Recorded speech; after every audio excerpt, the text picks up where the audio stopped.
Greetings, dear viewers. You're watching Dark Fanfics. We have prepared something special for you today. What if the Goblins scanned Harry at age 10 and found 73 illegal tracking charms from Dumbledore? Your likes and subscriptions keep this channel alive. If you enjoy our content, please show your support. Now, sit back, relax, and enjoy the story. Chapter 1, The Golden Discovery. The summer sun beat down on Little Whinging with unusual intensity, baking the perfectly manicured lawns of Privet Drive to a crisp yellow-brown despite the residents' best efforts. 10-year-old Harry Potter wiped sweat from his brow as he struggled with the garden hose, attempting to salvage what remained of Aunt Petunia's prized hydrangeas. His oversized hand-me-down shirt clung to his small frame, and he blinked rapidly as sweat dripped into his eyes behind his sellotaped glasses. "Boy! You've been dawdling with that hose for an hour." Aunt Petunia's shrill voice called from the kitchen window. "Finish up and get in here to start dinner before Vernon gets home." Harry sighed, coiling the hose carefully. Today was Dudley's birthday, which meant his aunt and uncle were even more irritable than usual. The trip to the zoo had been cancelled due to the heatwave, leaving Dudley in a destructive temper that had already resulted in a broken television and several tantrums. As Harry trudged toward the house, the familiar sensation of being watched prickled at the back of his neck. He'd felt it often lately, a strange awareness that unseen eyes were following his movements. Whenever he mentioned it, Uncle Vernon would turn an alarming shade of purple and lock him in his cupboard for telling stories. The kitchen was stifling, the windows sealed tight despite the heat. Aunt Petunia believed in neither air conditioning nor open windows when cooking was underway, something about the neighbors potentially smelling their dinner and making judgments about her culinary skills. "I need you to run to the market," she announced, thrusting a small list and a few pounds into his hand. "We're out of cream for the trifle, and Dutters wants ice cream to make up for his ruined birthday." Harry nodded, secretly relieved for any excuse to escape the house. "Should I go now?" "Of course now," she snapped. "And don't dawdle or spend any of the change on sweets for yourself." The walk to the small market at the end of Magnolia Crescent was blissfully quiet. Harry savored these rare moments of freedom, short though they were. No Dudley to chase him, no Uncle Vernon shouting, no Aunt Petunia assigning endless chores. Just the rhythmic slap of his oversized trainers on the pavement and the distant sound of lawnmowers and children playing in paddling pools. The market was mercifully cool, its ancient air conditioner groaning but functional. Harry quickly located the cream and headed for the freezer section. As he reached for the least expensive ice cream option, knowing Aunt Petunia would check the receipt, a strange man in what appeared to be a long purple bathrobe bumped into him. "Oh. Terribly sorry, young man, wasn't looking where." The oddly dressed man froze mid-sentence, his eyes widening as they locked onto Harry's forehead. "Merlin's beard," he whispered. "Harry Potter." Harry blinked in confusion. "Sorry, do I know you?" The man seemed flustered, glancing around the empty aisle nervously before leaning in. No, but everyone in our world knows you. Daedalus Diggle, at your service." He performed an awkward little bow that made Harry take an instinctive step backward. "I think you've confused me with someone else," Harry said carefully, edging toward the checkout. "Nonsense. That scar, it's unmistakable." Diggle's voice had risen in excitement, drawing the attention of the teenage cashier who looked up from her magazine with mild interest. "I really need to get home," Harry muttered, feeling increasingly uncomfortable. "My aunt is waiting." "Those muggles," Diggle said, his voice dropping to a conspiratorial whisper. "Do they treat you well? We've all wondered, you know." "Dumbledore assured the ministry you were perfectly safe, but, I don't know what you're talking about," Harry interrupted, genuinely alarmed now. How did this strange man know about his scar? About his aunt and uncle? And what was a muggle? Diggle seemed to realize his mistake, clapping a hand over his mouth. "Oh dear. Oh dear. I've said too much. You don't know yet, do you? But your letter will come soon. Just a month or so until your birthday, yes." Harry's heart began to pound. No one ever mentioned his birthday. How could this peculiar stranger know when it was? "Please, I need to go," Harry said, hurrying toward the checkout and placing his items on the counter. To his horror, Diggle followed. "Wait. I can explain everything. About your parents, about what you are." The cashier raised an eyebrow. "Everything all right, kid? This bloke bothering you?" Harry hesitated. On one hand, this Diggle person was clearly disturbed and possibly dangerous. On the other, he'd mentioned Harry's parents, something the Dursleys never did. The promise of information was too tempting to dismiss. "It's fine," Harry assured the cashier, then turned to Diggle. "What about my parents?" Diggle's eyes darted nervously to the cashier. "Not here," he whispered. "Too many Muggle ears. Come, there's a place nearby where wizards can speak freely." "Wizards?" Harry repeated skeptically. "You are one, after all. Just like your parents were. Surely those Muggles told you that much?" A cold feeling settled in Harry's stomach. The Dursleys had always claimed his parents died in a car crash, a drunk driving accident that left Harry with nothing but his lightning bolt scar. They spoke of James and Lily Potter with contempt when they spoke of them at all, which was rarely. But wizards? That was absurd. And yet, there were the inexplicable things that happened around Harry. His teacher's wig turning blue last term. Somehow ending up on the school roof when Dudley's gang was chasing him. His hair growing back overnight after a particularly terrible haircut from Aunt Petunia. "I'll listen," Harry decided, paying for the items. "But just for 5 minutes, and we stay where people can see us." Diggle beamed. "Sensible lad. Just like your mother, she had a good head on her shoulders too. Come along, then." Outside, the heat hit them like a wall after the air-conditioned market. Diggle led Harry to a bench outside the small shopping strip, positioned beneath a scraggly oak tree that provided minimal shade. "Now then," Diggle began, lowering his voice despite the absence of other pedestrians in the heat, "I really shouldn't be telling you all this before your Hogwarts letter arrives, but since we've met by chance, Providence, I say, I see no harm.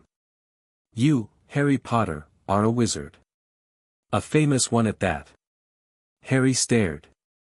"That's not funny. It's not meant to be. It's the truth. Your parents were powerful wizards, both of them. They didn't die in whatever nonsense those Muggles told you. They were murdered, fighting the darkest wizard of our time. And you survived the killing curse he cast on you. That's why you have that scar. That's why everyone in our world knows your name." The conviction in Diggle's voice made Harry's protest die in his throat. As mad as it sounded, the strange man clearly believed what he was saying. "If I'm a wizard," Harry said slowly, "then why don't I know about it? Why would my aunt and uncle keep it from me?" Diggle sniffed disapprovingly. "Some Muggles fear magic. Can't understand it, so they reject it. Your aunt, she's your mother's sister, isn't she?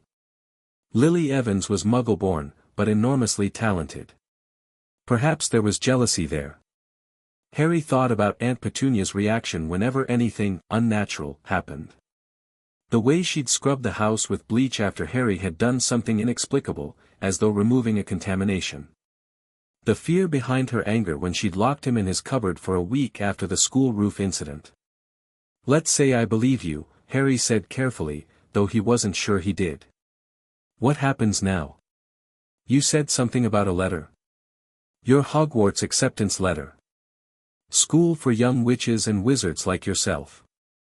Should arrive around your birthday. Dumbledore will have arranged everything."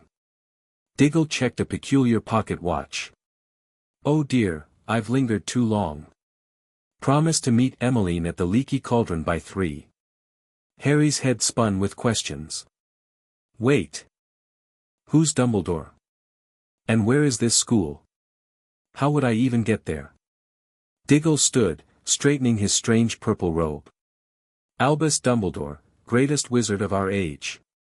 Headmaster of Hogwarts. As for the rest, it will all be explained in your letter. Or. He hesitated, eyeing Harry thoughtfully. If you're curious now, you could visit Diagon Alley. See our world for yourself before your letter arrives. Diagonally? Harry repeated, confused. Diagon Alley, Diggle enunciated carefully. The wizarding shopping district in London. Hidden from Muggle eyes, of course. The entrance is through the Leaky Cauldron, a pub on Charing Cross Road. Muggles can't see it, but you can, being a wizard. Despite his skepticism, Harry felt a flutter of excitement. If there was even a chance this wasn't an elaborate prank or the delusions of a madman. How would I get there? The night bus could take you, Diggle said, then shook his head. But you wouldn't know how to summon it yet. Muggle transportation, then. Train to London, then find Charing Cross Road. Between the bookshop and the record store, you'll see the Leaky Cauldron. Can't miss it. Well, Muggles miss it entirely, but you won't. Harry glanced at his watch, a broken thing salvaged from Dudley's junk pile. The hands had stopped at 2:15, but he estimated he'd been gone nearly 20 minutes. Aunt Petunia would be furious. I have to get back, he said reluctantly. My aunt is waiting for these groceries. Diggle nodded understandingly. Of course, of course. But consider visiting Diagon Alley if you can get away. Ask for Tom at the Leaky Cauldron, he's the barkeeper. Tell him you need to access the alley. Oh. And your parents' old vault is at Gringotts, the Wizarding Bank. You should have a key somewhere. I don't have a key to anything, Harry said. I don't even have my own room. A flash of concern crossed Diggle's face. No matter. The goblins can verify your identity with a drop of blood if necessary. They're quite thorough about security. Goblins, Harry repeated faintly.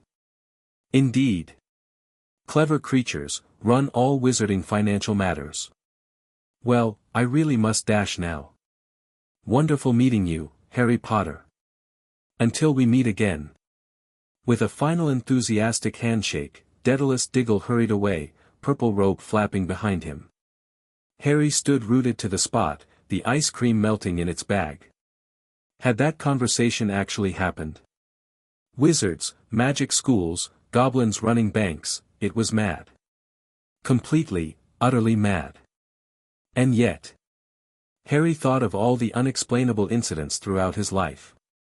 The way the Dursleys flinched whenever he mentioned dreams of flying motorcycles or flashing green light. The strange people who occasionally approached him in public, like that old woman in a green cloak who had bowed to him in a shop last year, sending Aunt Petunia into a panic. What if it was true? The thought carried him all the way back to number 4, where Aunt Petunia's furious tirade about his tardiness barely registered. As he prepared dinner mechanically, his mind raced with possibilities. Diagon Alley. Gringotts. A world where his parents had been something other than the worthless drunks the Dursleys described. A world where Harry himself might belong. He had to know. 3 days passed before Harry found his opportunity. Uncle Vernon left for work, Aunt Petunia headed to her garden club meeting, and Dudley went to Piers Pocus's house to play on his new computer games. Harry was supposed to clean the gutters, a task that would keep him occupied all day. Instead, he collected the small amount of money he'd managed to save over the years, birthday money from Mrs. Figg, the odd coin found in the washing machine, and the pound notes Aunt Marge had reluctantly given him last Christmas, to buy something useful, boy. It wasn't much, but it should cover a return train ticket to London. Heart-hammering, Harry made his way to the train station. Each step felt both terrifying and exhilarating. He'd never traveled anywhere alone before. If the Dursleys discovered his absence before he returned, the punishment would be severe. But the pull of potential answers about his parents was too strong to resist. The journey to London passed in a blur of anxiety and anticipation. Harry clutched his small map of central London, purchased from a newsagent near the Little Whinging station, and carefully followed the route to Charing Cross Road. The bustling streets of London overwhelmed his senses after the sterile quiet of Surrey. When he finally reached Charing Cross Road, Harry walked slowly, scrutinizing the shop fronts. A large bookshop stood proudly on one corner, and further down he spotted a record store with posters of bands plastered in its windows. Between them, Harry nearly walked past it. The building seemed to slide away from his attention, as though his eyes wanted to skip from the bookshop directly to the record store. But when he focused, really concentrated, he saw it, a shabby-looking pub with a wooden sign hanging above the door, the Leaky Cauldron. Diggle hadn't been lying, at least not about this. Drawing a deep breath, Harry pushed open the door. The interior was dark and surprisingly crowded for mid-morning. Men and women in strange clothing, robes like Diggle's, pointed hats, and peculiar accessories, sat at wooden tables drinking from heavy tankards. The low buzz of conversation paused briefly as he entered, several heads turning curiously before resuming their discussions. Harry approached the bar where a balding, slightly hunched man was wiping glasses with a cloth. "Excuse me," Harry said quietly. "Are you Tom?" The man looked up, his eyes immediately darting to Harry's forehead. "That I am, young sir. And unless I'm much mistaken, you're, Harry," he interrupted quickly, not wanting a repeat of the scene with Diggle. "Just Harry. I was told you could help me access Diagon Alley." Tom studied him curiously. "First time visiting, is it? Where are your guardians, lad?" Harry hadn't anticipated this question. "They're, coming later. I wanted to look around first." Tom didn't appear entirely convinced, but he nodded. "Right this way, then. Follow me." He led Harry through the pub to a small, walled courtyard containing nothing but a trash bin and a few weeds. Harry watched in confusion as Tom pulled a wooden stick, a wand, he realized, from his pocket and tapped a specific brick 3 times. The brick quivered, then wriggled, then a small hole appeared in its center, growing wider and wider until it formed an archway large enough for even Hagrid to walk through comfortably, an archway that opened onto a cobbled street that twisted and turned out of sight. "Welcome," said Tom with a hint of pride, "to Diagon Alley." Harry stepped through the archway, his mouth falling open in astonishment. The narrow street before him was packed with the most extraordinary shops he'd ever seen. Cauldrons stacked outside an apothecary, owls hooting from cages outside a darkened shop, strange silver instruments whirring in windows, barrels of something labeled, dragon liver, 17 sickles per ounce. Real. It was all real. "The archway will close behind you," Tom called. "Tap the same brick pattern to get back through, third up, second across from the trash bin. If you need help, most any witch or wizard can assist." Harry thanked him, still dazed, and began walking down the alley. He had no plan beyond confirming Diggle's claims, but now that he stood in the heart of the wizarding world, he remembered the man's other suggestion, Gringotts, the bank where his parents supposedly had a vault. He didn't have to search long. Towering over the neighboring shop stood an imposing white marble building with burnished bronze doors. As Harry approached, he noticed a small figure in a scarlet and gold uniform standing guard. With a jolt, he realized it wasn't a very short person, but a creature with a swarthy, clever face, pointed beard, and extremely long fingers and feet. A goblin. It had to be. Gathering his courage, Harry climbed the white stone steps and approached the bronze doors. The goblin guard's dark eyes followed him suspiciously but made no move to stop him. Beyond the bronze doors lay a second set, these made of silver, with words engraved upon them, "Enter, stranger, but take heed of what awaits the sin of greed." Harry read the warning with a shiver before proceeding into a vast marble hall. Hundreds of goblins sat on high stools behind a long counter, weighing coins on brass scales, examining gemstones through eyeglasses, scribbling in ledgers. Approaching the nearest available goblin, Harry cleared his throat nervously. "Excuse me." The goblin looked up from weighing rubies, irritation evident in his expression. "Yes. I was told my parents might have had a vault here," Harry said quietly. "But I don't have a key." The goblin's eyes narrowed. Name: Harry Potter. The reaction was immediate. The goblin's eyes widened fractionally, and his gaze darted to Harry's forehead before he composed himself. One moment, Mr. Potter. He made a sharp gesture to another goblin nearby, who hurried over. They exchanged rapid words in a harsh, guttural language before the second goblin disappeared through a side door. Please wait, the first goblin instructed Harry. Account manager Nagnok will see you shortly. Harry shifted uncomfortably under the stares of nearby witches and wizards who had overheard his name. Whispers began to ripple through the hall. Potter, did he say? The Harry Potter? Do you see his scar? After what felt like an eternity but was likely only a few minutes, a severe-looking goblin emerged from a doorway behind the counter. He wore an impeccably tailored suit rather than a uniform, and a pair of golden spectacles perched on his long, hooked nose. Mr. Potter, he called, voice carrying easily across the marble hall. This way, if you please. Harry followed the goblin through a labyrinth of corridors, each more opulent than the last, until they reached a polished oak door with Nagnok, Senior Account Manager, engraved on a golden plaque. Inside, the office was surprisingly spacious, lined with leather-bound ledgers and strange instruments.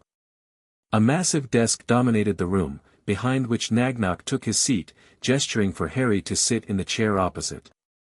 So, the goblin said without preamble, you claim to be Harry Potter, yet you appear without your key, without prior appointment, and without your magical guardian.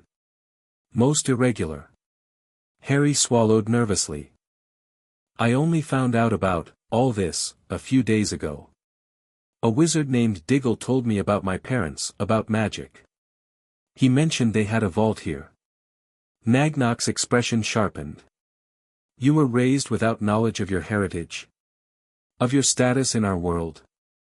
My aunt and uncle told me my parents died in a car crash, Harry explained. They never mentioned magic. The goblin's face remained impassive, but something dangerous flashed in his dark eyes. I see.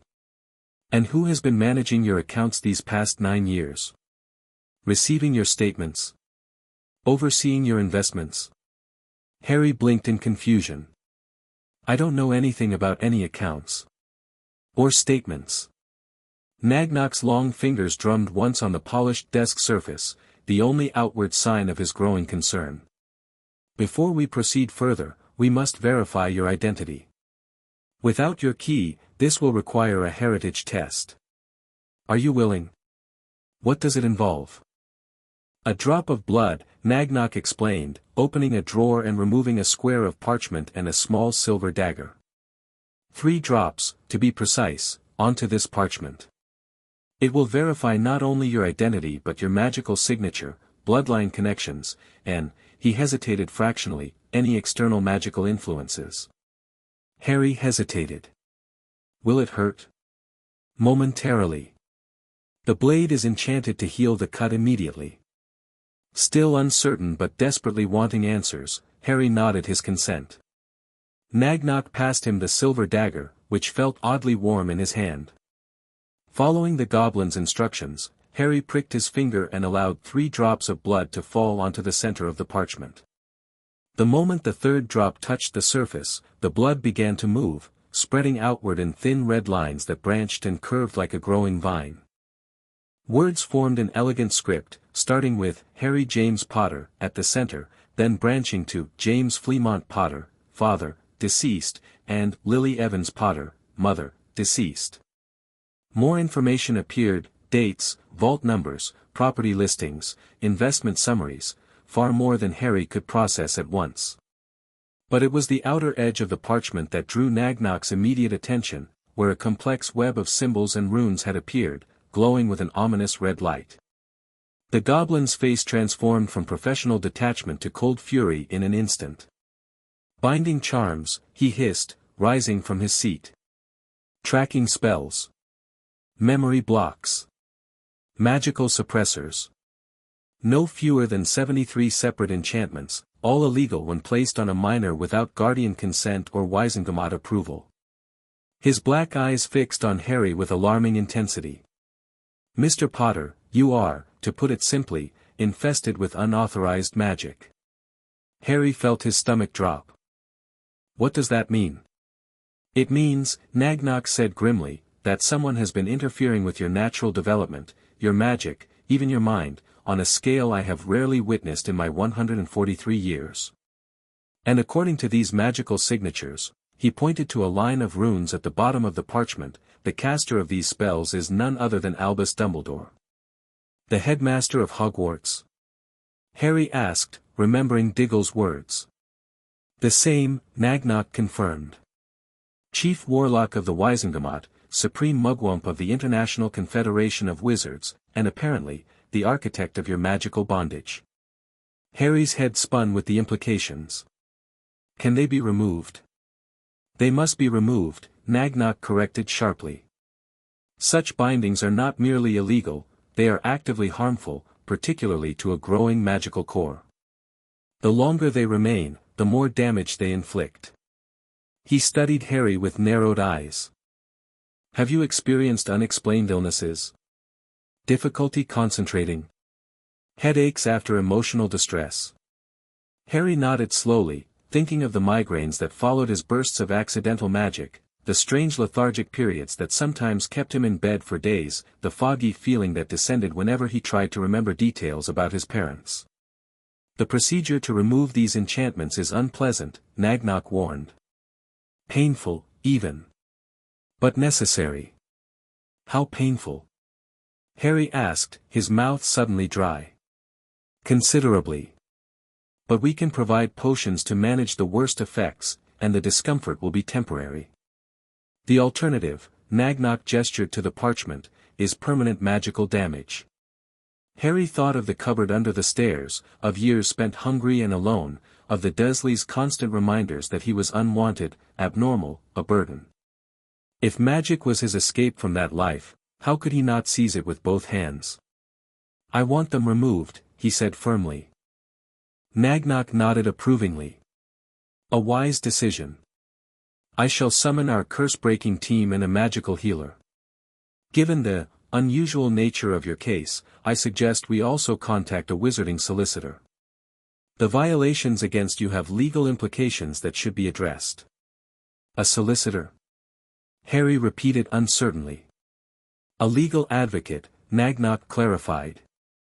Someone to represent your interests in wizarding law. I would recommend Elaine Whitecroft. She specializes in cases involving magical minors and has represented goblin interests in the past. We find her less objectionable than most wizard lawyers. From Nagnok's tone, Harry gathered this was high praise indeed. All right. Thank you. The goblin rose. Wait here. Preparations will take approximately 30 minutes. I suggest you use this time to review the summary of your accounts. You may find it illuminating. He pushed a folder across the desk before exiting the room, leaving Harry alone with the heritage parchment and the financial documents. With trembling hands, Harry opened the folder. The first page nearly made him drop it in shock. Potter Family Vaults, Summary of Holdings Liquid Assets, Galleons 3,427,914 Investments and Securities, 12,745,693 Galleons Equivalent Properties, 7, Potter Manor, Godric's Hollow Cottage, London Townhouse, Highland Retreat, Lawyer Valley Chateau, Marrakesh Villa, New Zealand Estate, Heirlooms and Artifacts, Extensive Collection, see detailed inventory pages 17 to 43, Trust Vault, Harry J. Potter 50,000 galleons, replenished annually. The Dursleys had always told him his parents left him nothing. That he was a financial burden they'd been forced to bear. This evidence of his family's wealth, his wealth, struck him like a physical blow. They had lied. About everything. Deeper in the file, Harry found records of regular withdrawals from his trust vault, payments to Vernon and Petunia Dursley of 500 galleons monthly for his care and upkeep. Money that had clearly never been spent on him, given his cupboard bedroom, Dudley's hand-me-down clothes, and the constant reminders that he was eating food paid for by his uncle's hard work. By the time Nagnok returned, accompanied by 3 other goblins and a stern-looking witch in elegant blue robes, Harry's shock had hardened into quiet determination. Someone, many someones, had been controlling his life, lying to him, using him, and profiting from him. That ended today. Mr. Potter, Nagnok said formally, may I present Cursebreakers Gornick and Sharpclaw, Healer Silverthread, and Madame Elaine Whitecroft, solicitor. The witch stepped forward, studying Harry with keen hazel eyes. Unlike the extravagant robes he'd seen in the alley, her attire was elegant but practical, more like a well-tailored business suit with robes over it. Mr. Potter, she said, her voice crisp but not unkind. I've been briefed on your situation. Before we proceed with the charm removal, I need your explicit consent to represent you legally in any matters arising from today's discoveries. Gringotts will cover my initial consultation fee as a courtesy to a valued client, but ongoing representation would be billed to your vaults if you choose to retain me. Do you understand and consent to these terms? Harry nodded, then remembering the formality of the moment, said clearly, yes, I consent. Madame Whitecroft nodded approvingly. Very good. Now, let me explain what will happen. The Cursebreakers will systematically dismantle the enchantments placed upon you. Some may come off easily, others will resist removal. The process typically takes several hours, during which Healer Silverthread will monitor your vital signs and magical core for any distress. What about afterward? Harry asked. If Dumbledore put these spells on me once, couldn't he just do it again? A flash of approval crossed Whitecroft's face. An excellent question. Once the procedure is complete, we'll discuss protective measures, including legal injunctions and magical safeguards. For now, let's focus on freeing you from these bindings. The goblins have been busy transforming Nagnok's office, pushing the furniture against the walls and drawing complex symbols on the stone floor in what appeared to be silver dust. In the center, they placed a raised stone platform.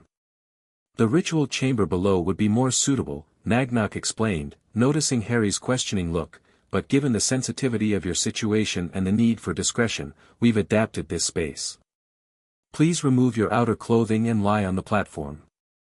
Feeling self-conscious but determined, Harry took off his oversized shirt and jeans, leaving only Dudley's enormous cast-off undershirt and boxers held up with safety pins.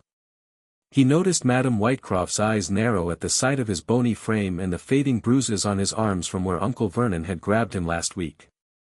Those injuries, she said quietly. How did you acquire them? Harry looked away. My uncle doesn't like questions. Or freakishness, as he calls it. Something dangerous flashed in the witch's eyes, but her voice remained professionally calm. I see. We'll address that matter as well, Mr. Potter. For now, please lie down. The stone platform was cool against Harry's back as he positioned himself as directed. Healer Silverthread, a female goblin with surprisingly gentle hands, attached monitoring charms to his chest and temples. These will allow me to track your responses during the procedure, she explained. If at any point your distress becomes dangerous rather than merely unpleasant, I will intervene. How will you know the difference? Harry asked nervously. The healer's mouth curved in what might have been a smile. I have treated over 4,000 patients in my career, Mr. Potter. I know the difference. The 2 Cursebreakers positioned themselves at Harry's head and feet, while Nagnok stood to his left side. All 3 held strange instruments, not wands, but tools made of crystal, silver, and what looked like bone. We begin with the identification and classification of each enchantment, Gornick, the elder Cursebreaker, explained.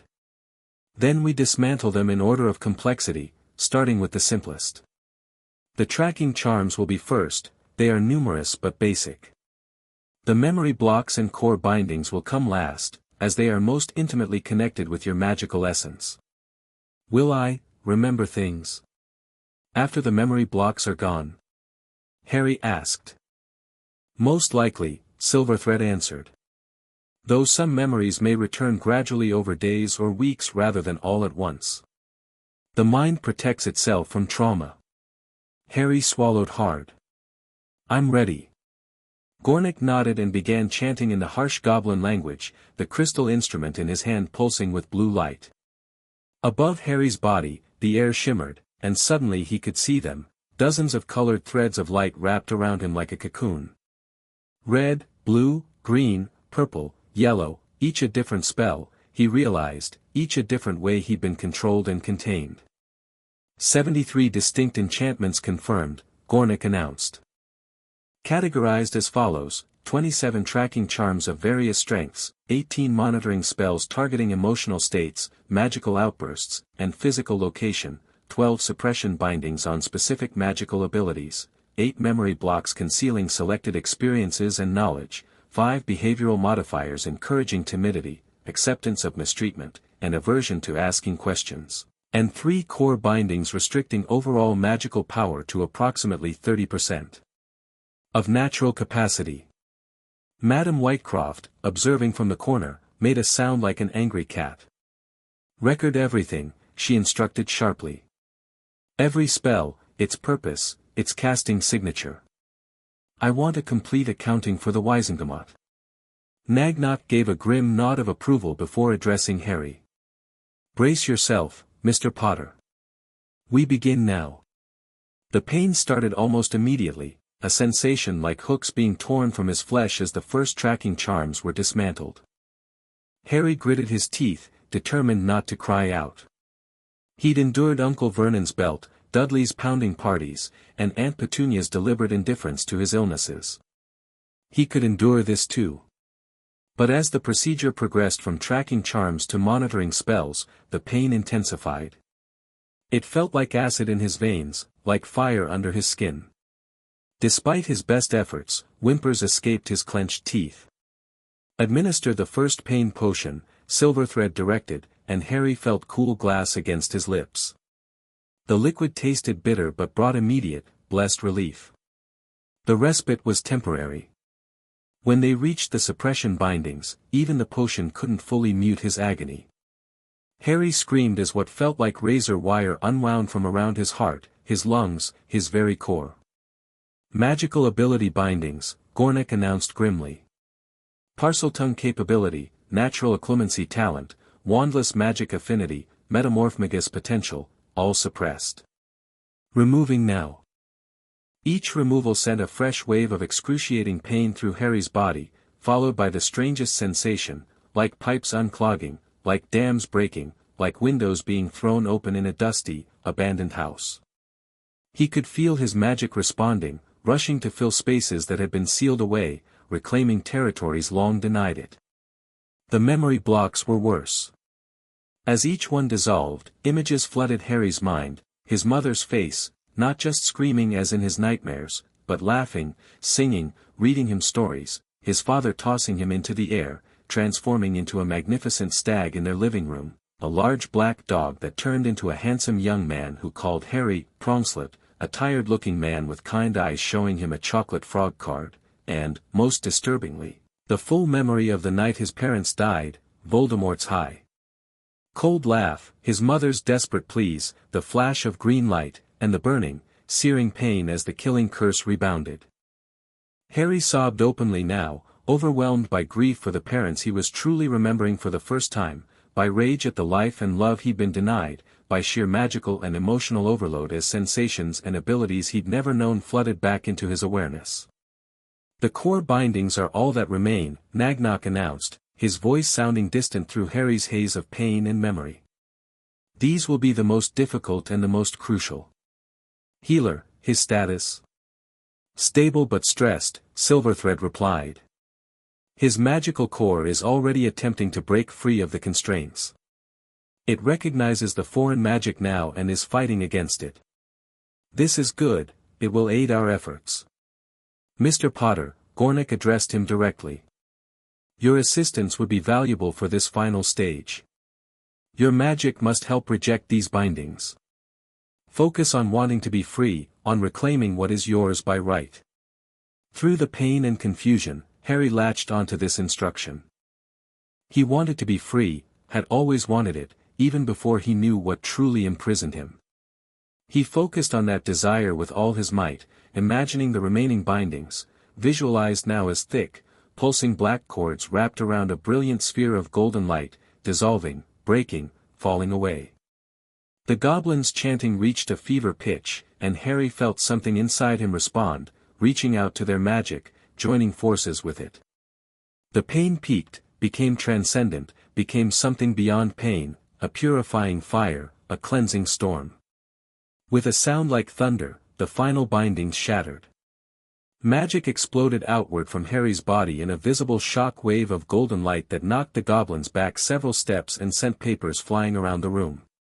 For a moment, every object in the office, chairs, desks, books, instruments, levitated 6 inches off the floor before settling back down as Harry's magic stabilized.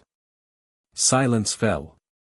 Harry lay panting on the platform, drenched in sweat, utterly exhausted yet somehow more alive than he'd ever felt. Colors seemed brighter, sounds clearer, sensations more vivid. He could feel his magic humming beneath his skin, responsive and eager rather than sluggish and reluctant. Remarkable, Silverthread murmured, checking her monitoring charms. His core readings have increased nearly 4-fold. I've never seen such dramatic expansion in a patient so young.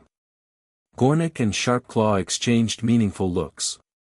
The Potter family was always magically powerful, the elder Cursebreaker noted. Combined with Lily Evans' unusually strong abilities for a Muggle-born witch, we may be witnessing the emergence of a truly exceptional magical talent. Nagnock approached Harry, offering a vial of shimmering blue liquid. A restoration draft, he explained. It will help replenish your magical energy and ease the physical aftermath. Harry drank gratefully. The potion tasted like blueberries and mint, and warmth spread through his exhausted body immediately. Slowly, with Silverthread's assistance, he sat up. "How do you feel, Mr. Potter?" Madam Whitecroft asked, her professional demeanor softened by genuine concern. Harry considered the question. Physically, he felt wrung out yet somehow stronger. Magically, he felt, unbounded, as though he'd spent his life in a straitjacket he hadn't known he was wearing until it was removed. Emotionally angry, he admitted. And sad.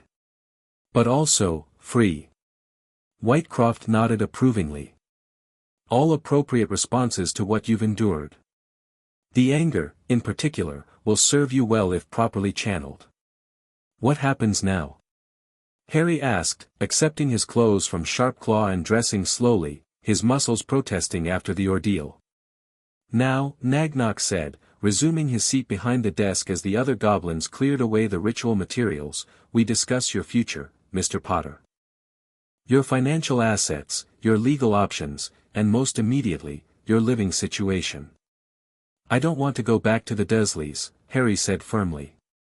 Given what we've observed, both the physical evidence of neglect and the documentation of misappropriated funds, I believe we have grounds to remove you from their custody immediately, Whitecroft stated. However, we must tread carefully. Albus Dumbledore placed you with them for reasons of his own, and he wields considerable influence in the wizarding world. He's the one who put all those spells on me, Harry reminded her, a hard edge entering his voice.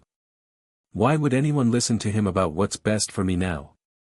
Because most of Wizarding Britain believes Albus Dumbledore can do no wrong, Whitecroft explained bluntly.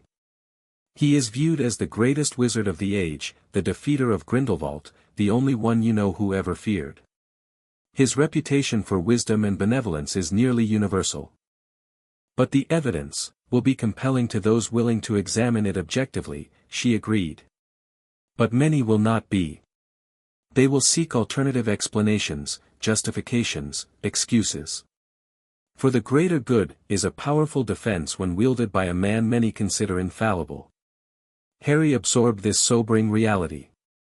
So he might get away with it. With everything he's done to me? Not if I have anything to say about it, Whitecroft assured him, steel entering her voice. But we must be strategic. Direct confrontation would likely end poorly at this stage. We need to secure your safety, consolidate your position, gather allies, and prepare our case methodically. Nagnok tapped his long fingers on the desk thoughtfully. The Potter family has traditionally maintained excellent relations with the Goblin nation. Your grandfather, Fleamont Potter, was particularly respected for his fair business practices and advocacy for improved wizard-goblin relations. In light of this history, and the egregious violations discovered today, Gringotts is prepared to extend certain courtesies. What kind of courtesies? Harry asked. We can offer temporary sanctuary within Gringotts itself, Nagnok explained, while you make arrangements for more permanent accommodations. Additionally, we can place goblin wards on whatever property you choose as your residence, wards that wizard magic, even Dumbledore's, cannot easily penetrate. That would be amazing. Thank you. Harry hesitated. But where would I live? I don't know anyone in the wizarding world. Your family properties, Nagnok began, but Whitecroft raised a hand. Most have been left unoccupied since your parents' deaths and would require preparation before being suitable for habitation. Additionally, a minor cannot legally reside alone, even with house elves in attendance. House elves? Harry questioned, but Whitecroft continued. What you need, Mr. Potter, is a magical guardian, someone to replace both the Dursleys and Dumbledore in that capacity. Someone with the legal authority to make decisions on your behalf until you come of age, but who will respect your wishes and protect your interests. Like who? Harry asked. I don't know any adult wizards or witches except you and that Diggle person. Madam Whitecroft straightened her already impeccable robes. I would be willing to serve in that capacity, should you wish it. As your solicitor, I am already bound by magical oaths to act in your best interest. Taking on guardianship would simply extend that obligation. Harry studied the witch thoughtfully. She was clearly intelligent and capable. She had shown genuine outrage at his treatment. And unlike everyone else he'd encountered in the wizarding world so far, she didn't seem starstruck by his boy who lived status. Would I live with you? He asked. I maintain a modest townhouse in London with more than adequate space, she confirmed. It's protected by substantial wards already, which could be supplemented by Gringotts' additional protections. The location is convenient to Diagon Alley and would allow you to begin learning about the wizarding world before your Hogwarts attendance begins. Harry glanced at Nagnok, who gave a slight nod of approval. I'd like that, Harry decided. At least until I figure everything out. Excellent, Whitecroft said. We'll need to file the guardianship papers immediately, before Dumbledore realizes you're missing from Privet Drive. Nagnok, can Gringotts facilitate an emergency filing with the Department of Magical Children's Welfare? Certainly, the Goblin confirmed. Our relationship with Director Bones is cordial. She respects our neutrality and appreciates our discretion in sensitive matters. Perfect. Now, Mr. Potter, Harry, if I may. At Harry's nod, she continued, there's one more matter we should address immediately. Your Hogwarts letter will arrive around your birthday, as Mr. Diggle mentioned. When it does, Dumbledore will expect a response, and he'll expect you to still be at Privet Drive, still be unaware of your heritage, still be bound by his charms. What should I do? Harry asked. For now, nothing, Whitecroft advised. Let him believe his plans remain intact while we prepare. When the letter arrives, we'll respond appropriately, giving no indication of today's events. You'll attend Hogwarts as expected. It remains the premier magical institution in Britain, despite its headmaster's indiscretions. Won't Dumbledore know something's wrong the moment he sees me? Without all those spells, I mean. Perceptive, Nagnok commented approvingly. Indeed, your magical signature has changed significantly. However, there are methods to conceal such changes temporarily, glamours, specialized clothing, certain potions. Whitecroft nodded in agreement. We have time to prepare. For now, let's focus on securing your legal position and your immediate safety. Nagnok, if we could have a private conference room to complete the guardianship paperwork? Of course. And perhaps Mr. Potter would like to visit his trust vault while the preliminary documents are prepared? I'm sure he'd appreciate tangible confirmation of his heritage. Harry's eyes widened. I can see my vault. Today. It is yours, after all, Nagnock said with what might have been amusement. Sharpclaw will escort you. The cart ride alone should prove enlightening. An hour later, still dizzy from the breakneck cart ride through Gringotts' underground caverns and with a pouch containing more gold than he'd ever imagined possessing, Harry sat beside Madame Whitecroft, Elaine, as she'd invited him to call her, signing the final page of the guardianship documents. Remember, she cautioned as the ink dried, we've filed for emergency temporary guardianship on grounds of financial exploitation and suspected physical neglect. This gives us immediate custody but will require a hearing within 30 days to make the arrangement permanent. By then, we should have gathered sufficient evidence to present a compelling case. Will I have to see the Dursleys again? Harry asked. Eventually, yes, if only to collect your belongings. But you won't be alone when you do. She studied him with those keen hazel eyes. Harry, I want to be clear, what happened to you, all of it, from Dumbledore's manipulations to the Dursleys' mistreatment, was wrong. None of it was your fault, and none of it was justified, regardless of whatever reasons they may claim. Harry nodded, a lump forming in his throat. 10 years of being told he was worthless, a burden, unwanted, it was hard to shed those beliefs in a single afternoon, no matter how transformative. I know, he managed. It's just, it'll take time to really believe it. That's perfectly understandable, Elaine assured him. We'll take this one step at a time. Today we've removed the magical bindings and secured your legal position. Tomorrow we'll retrieve your belongings and begin setting up your new home. The day after, we'll start your introduction to wizarding society and culture. One day at a time, Harry. One day at a time. It was more hope than he'd had yesterday. More freedom than he'd ever known. More possibility than he'd dared imagine.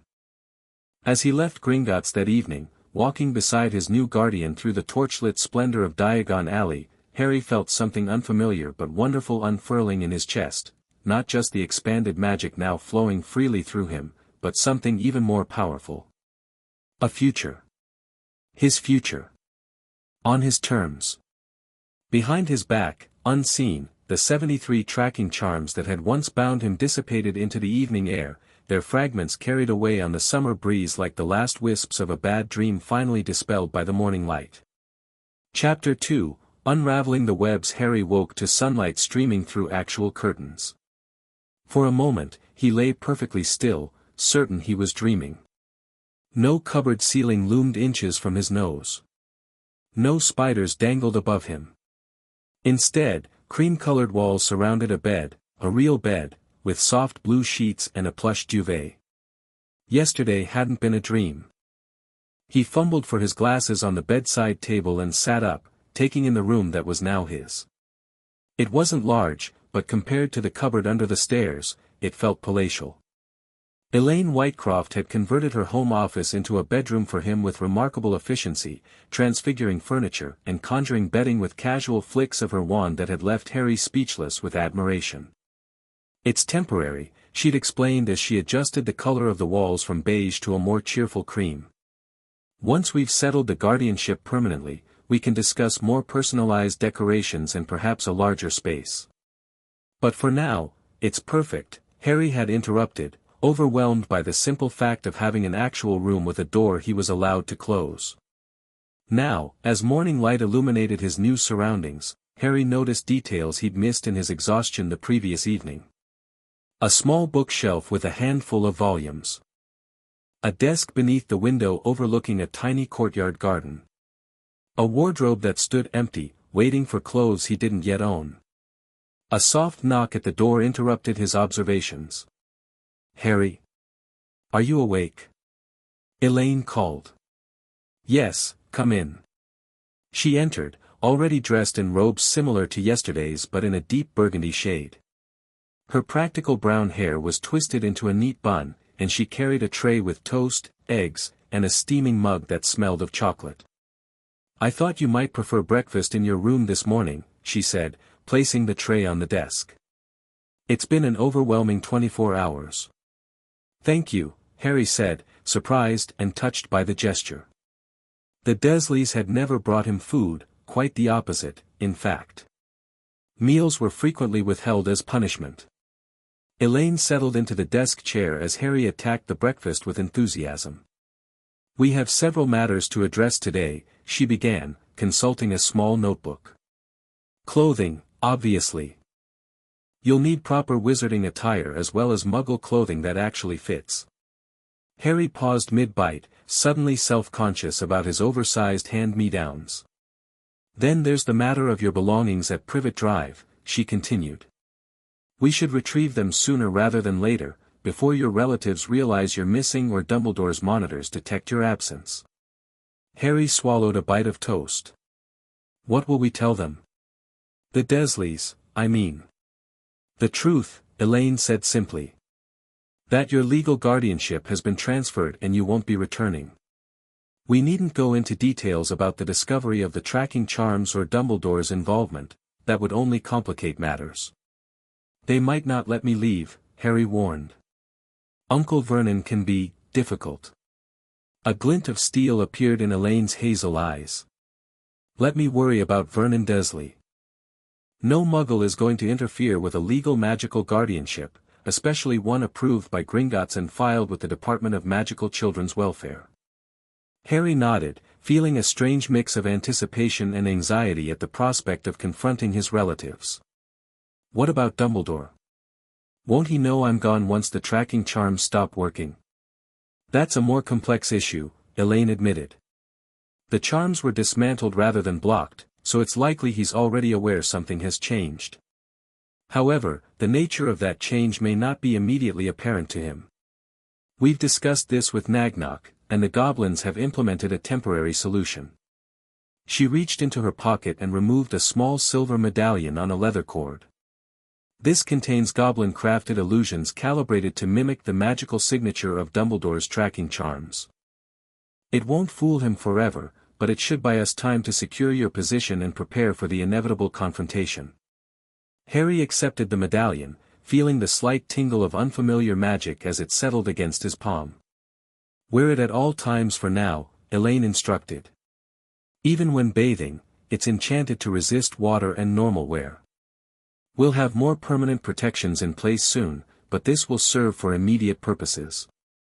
Harry slipped the cord over his head, tucking the medallion beneath his shirt.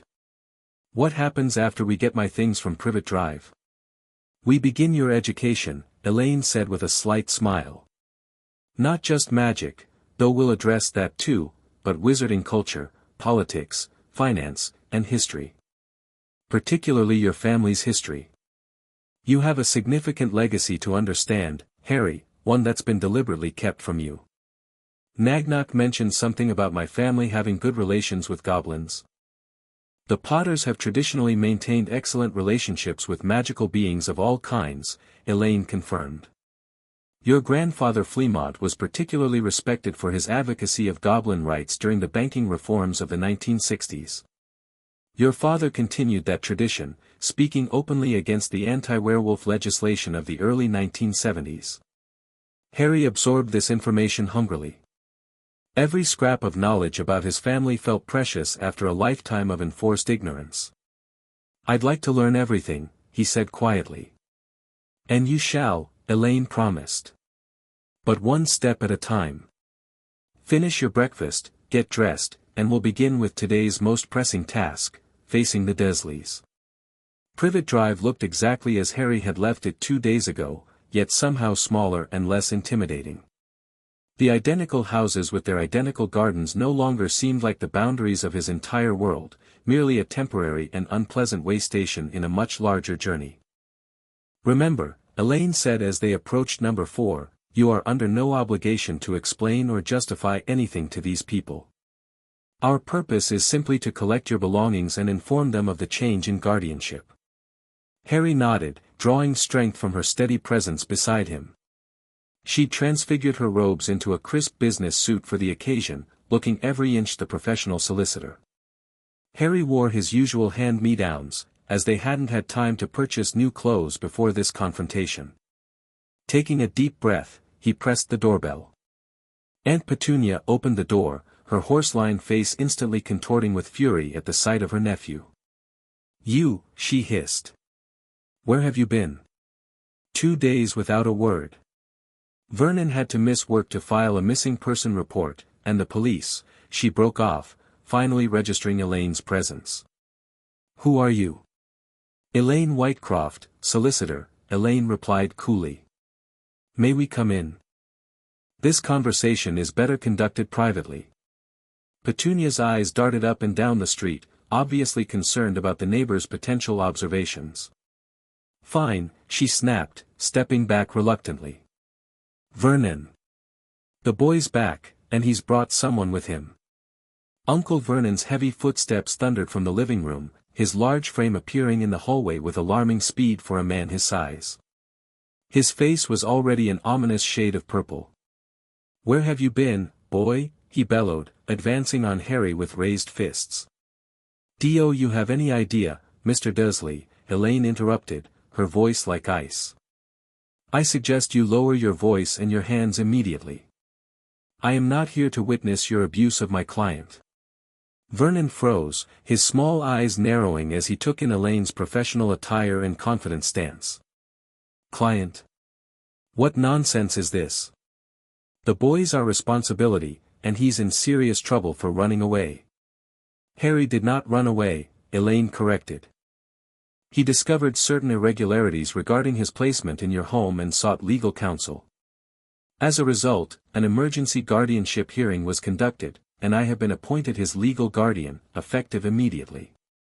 She withdrew an official-looking document from her briefcase and held it out. Vernon made no move to take it. "This is absurd," he sputtered. "We're his only family." "You can't just, I assure you." "I can and have," Elaine interrupted. "The authorities were particularly interested in the financial aspects of Harry's placement here. Specifically, the monthly stipend of 500 galleons, approximately £2,500 at current exchange rates, that was provided for his care." The color drained from Vernon's face so rapidly that Harry momentarily worried his uncle might faint. Aunt Petunia gripped the wall for support, her knuckles white. "That's a lie," she whispered. "We never received a penny for taking him in. We've clothed him, fed him, housed him at our own expense for 10 years. The financial records indicate otherwise," Elaine replied evenly. "Regular withdrawals from Harry's trust fund, converted to Muggle currency and deposited in an account at Barclays Bank under the name Vernon Dursley. Perhaps you'd like to explain where that money went, given the obvious neglect evident in Harry's living conditions?" Harry watched his aunt and uncle with newfound clarity. They weren't frightening giants with absolute power over his life. They were just petty, small-minded people who had systematically mistreated a child in their care while apparently profiting from it. "We didn't know," Aunt Petunia stammered. "It must have been Dumbledore, he arranged everything. We never asked for money." "Yet you accepted it," Elaine observed coldly. "Month after month, year after year, while housing Harry in a cupboard, feeding him inadequately, and clothing him in cast-offs." Harry stepped forward, finding his voice at last.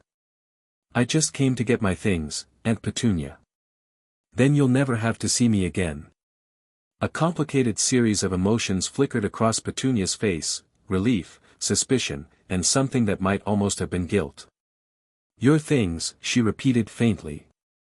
"Yes, of course." "Wait just a minute," Vernon interjected, regaining some of his bluster. "This is all very convenient, isn't it? The boy disappears for 2 days, then shows up with some solicitor claiming guardianship. How do we know this is legitimate? Where's your proof?" "I've already shown you the court order," Elaine said with exaggerated patience. "But if you require further evidence." She drew her wand from her sleeve in one smooth motion, causing both Dursleys to flinch back. "Perhaps this clarifies my authority." "You're one of them," Petunia whispered, her face ashen.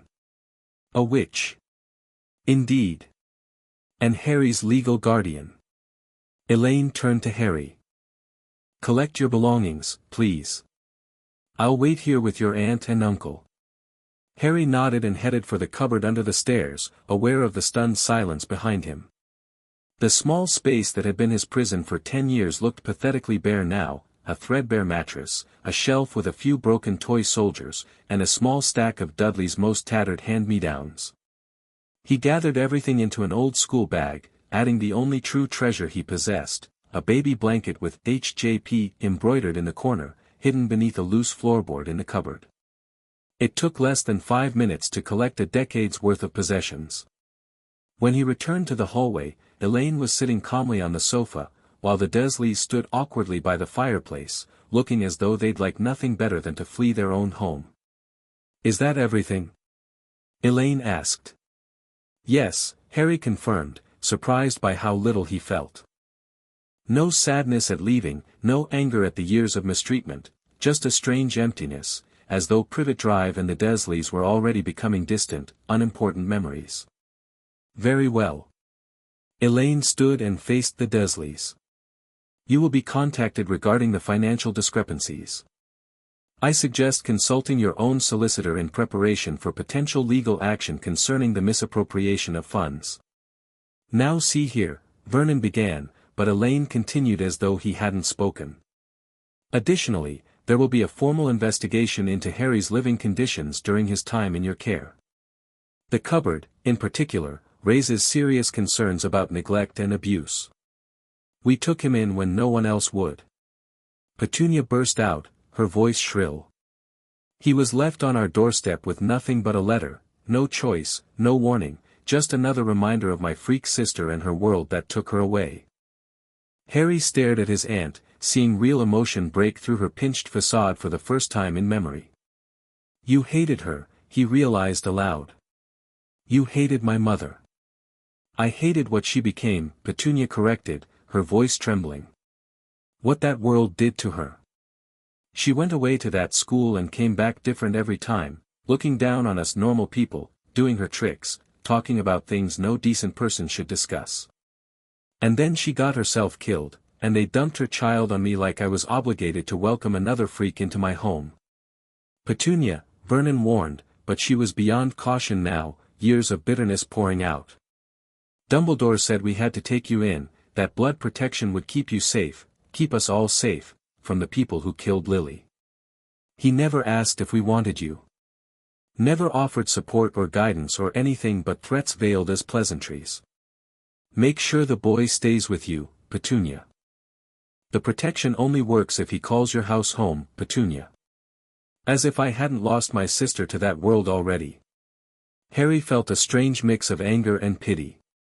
Not enough to forgive the years of mistreatment, but enough to see his aunt as a flawed, bitter woman rather than the monstrous figure of his childhood. "I'm sorry about my mother," he said quietly. "About what happened to her. But I didn't kill her. I was a baby. And I didn't choose to come here any more than you chose to take me in." Petunia seemed to deflate, her anger giving way to exhaustion. "Just go," she whispered. "Go back to that world that took her. But don't say I didn't warn you." Elaine placed a gentle hand on Harry's shoulder. "We've said all that needs saying here. It's time to leave." As they walked out of number 4 for what Harry hoped would be the final time, he felt a weight lifting from his shoulders. The Dursleys had never been his family in any way that mattered. They'd been his jailers, his tormentors, but never his family. "Are you all right?" Elaine asked as they walked down Privet Drive. "Yes," Harry said, surprised to find it was true. "I think I am." "Your aunt mentioned Dumbledore specifically," Elaine noted. "She confirmed he placed you there and referenced blood protection. That's valuable information for understanding his motivations." Harry nodded, considering this. "She seemed afraid of him, or at least of what he represents." "Many people are," Elaine said. "Albus Dumbledore has cultivated an image of benevolent infallibility for decades. Those who know better are rarely in positions to challenge him openly." "Like us," Harry observed. Elaine smiled, a fierce, determined expression that transformed her normally composed features. Precisely like us. Now, shall we move on to more pleasant tasks? I believe new wardrobes and a trip to your family vault are in order. Family vault? Harry asked. I thought we visited my vault yesterday. That was your trust vault, Elaine corrected. Set up specifically for your school expenses and personal needs until you come of age. The Potter family vault contains far more than just gold, it holds your heritage, Harry. Your family's history, heirlooms, journals, portraits. Everything the Dursleys and Dumbledore tried to keep from you. Harry's heart raced at the prospect. Can we go there now? After a brief stop for appropriate clothing, Elaine insisted. If you're to reclaim your heritage, you should look the part of a Potter heir, not a neglected Muggle child.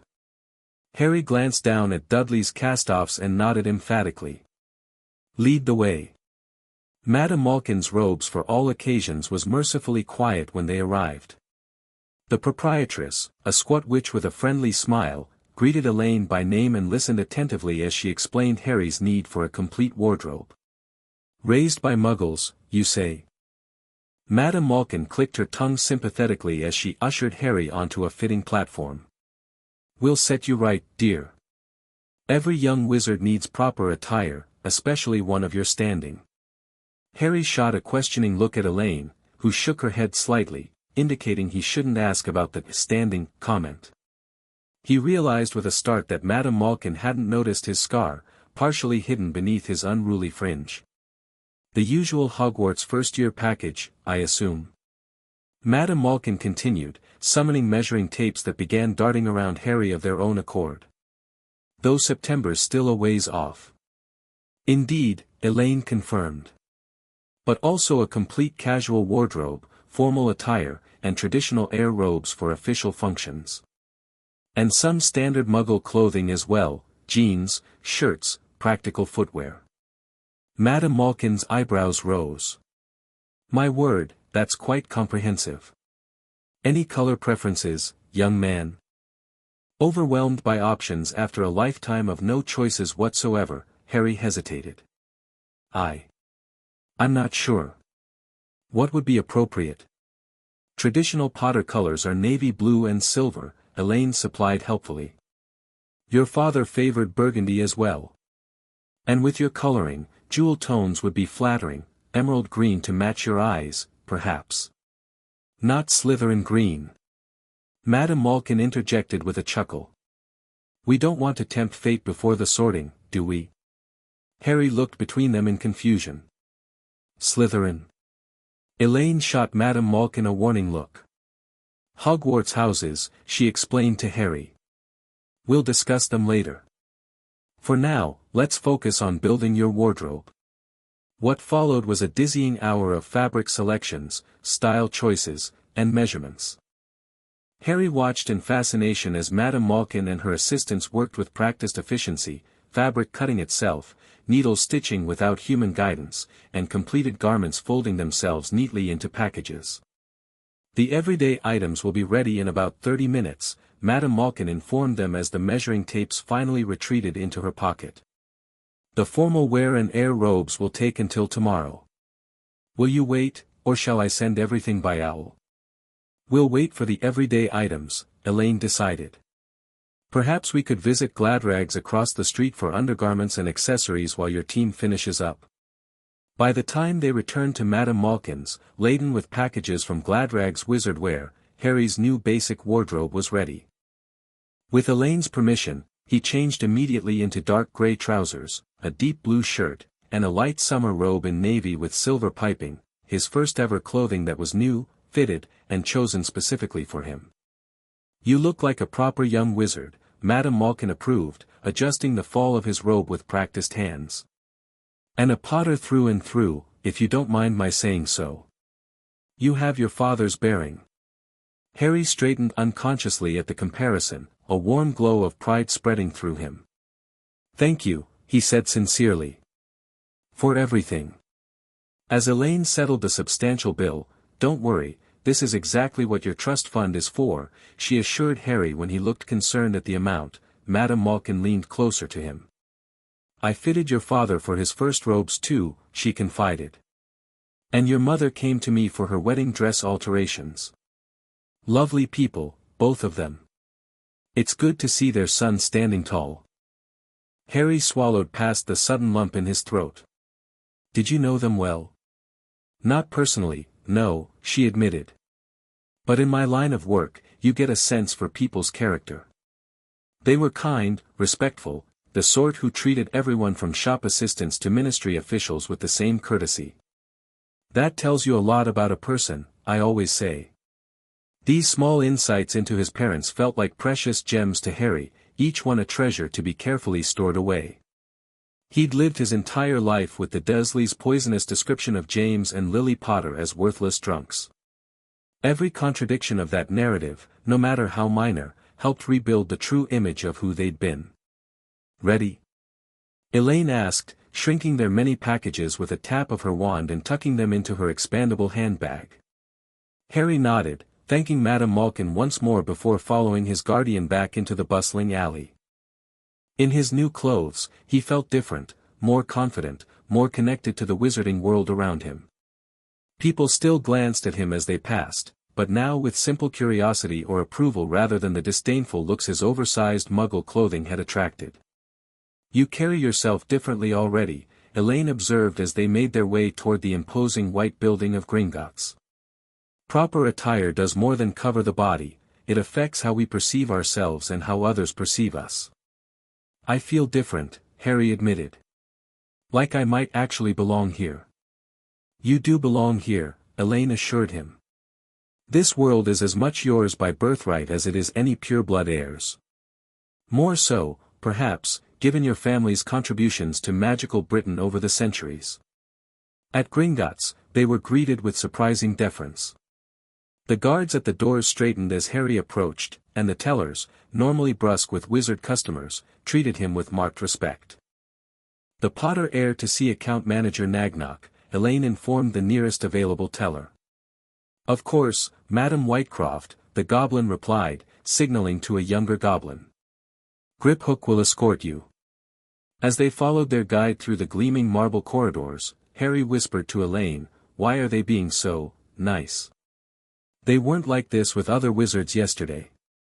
"The goblins have judged you and found you worthy of their respect," Elaine explained quietly.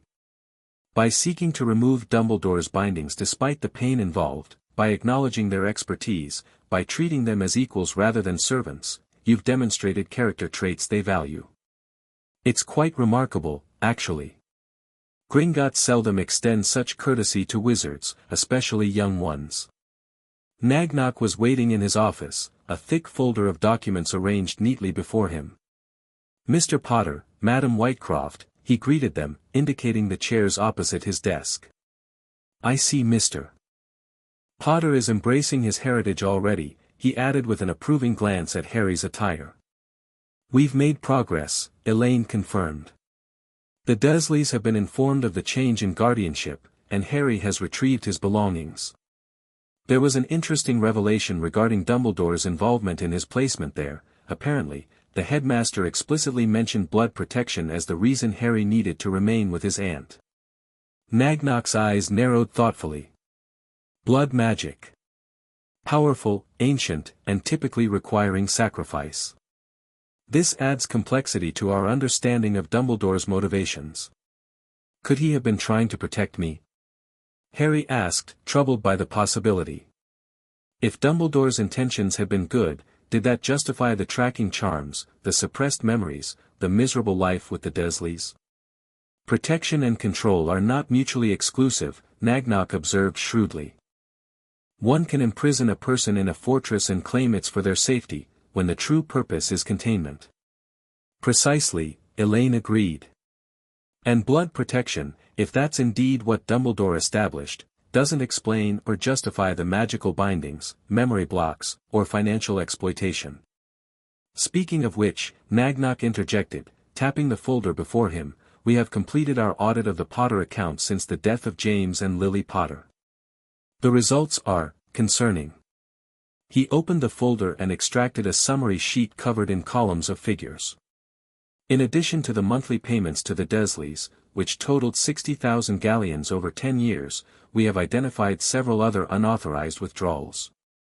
Harry leaned forward, studying the document with growing indignation. What's the Order of the Phoenix Special Fund? It shows withdrawals of 10,000 galleons annually since 1981. A vigilante organization Dumbledore founded during the war against Voldemort, Elaine explained. It was effectively disbanded after Voldemort's fall, yet the withdrawals continued. And these payments to Hogwarts? Harry pointed to another line item. A fabricated scholarship program, Nagnok said with undisguised disgust. No such program exists in Hogwarts financial records. The funds went directly to Dumbledore's discretionary account. What about my parents' will? Harry asked. Surely they left instructions about who should raise me, where their money should go. A shadow crossed Nagnok's face. That, Mr. Potter, is the most troubling aspect of our investigation. Your parents did indeed leave a will, a comprehensive document prepared by the Goblin law firm of Blood Axe, Silverkin, and Associates. It was properly filed, witnessed, and magically sealed. Then where is it? Elaine asked, her expression grim. I searched ministry records before our first meeting and found no trace of it. Because Albus Dumbledore, in his capacity as Chief Warlock of the Wizengamot, had it sealed by judicial order on November 2, 1981, one day after your parents' death, Nagnok revealed. He claimed it contained sensitive information that could endanger the Potter heir if made public. That's... Elaine seemed at a loss for words, her professional composure cracking. That's unprecedented. A will can be sealed from public access, certainly, but not from the named beneficiaries or the executor. Precisely, Nagnok agreed. Yet Dumbledore convinced the Wizengamot to grant him extraordinary powers as your magical guardian, including the authority to override the will's provisions, in the best interests of the boy who lived. Harry's hands clenched into fists. So he hid my parents' final wishes, stole from my vaults, and manipulated my entire life, all while pretending to protect me? It appears so, Nagnok confirmed gravely. However, there is a significant development. As Potter account manager, I retained a copy of the will in our secure archives, as is standard Gringotts procedure. While we could not execute it against the Wizengamot's order, we preserved it. And now that you have been emancipated from Dumbledore's magical guardianship, we can access it, Elaine finished, her eyes lighting with triumph. Indeed.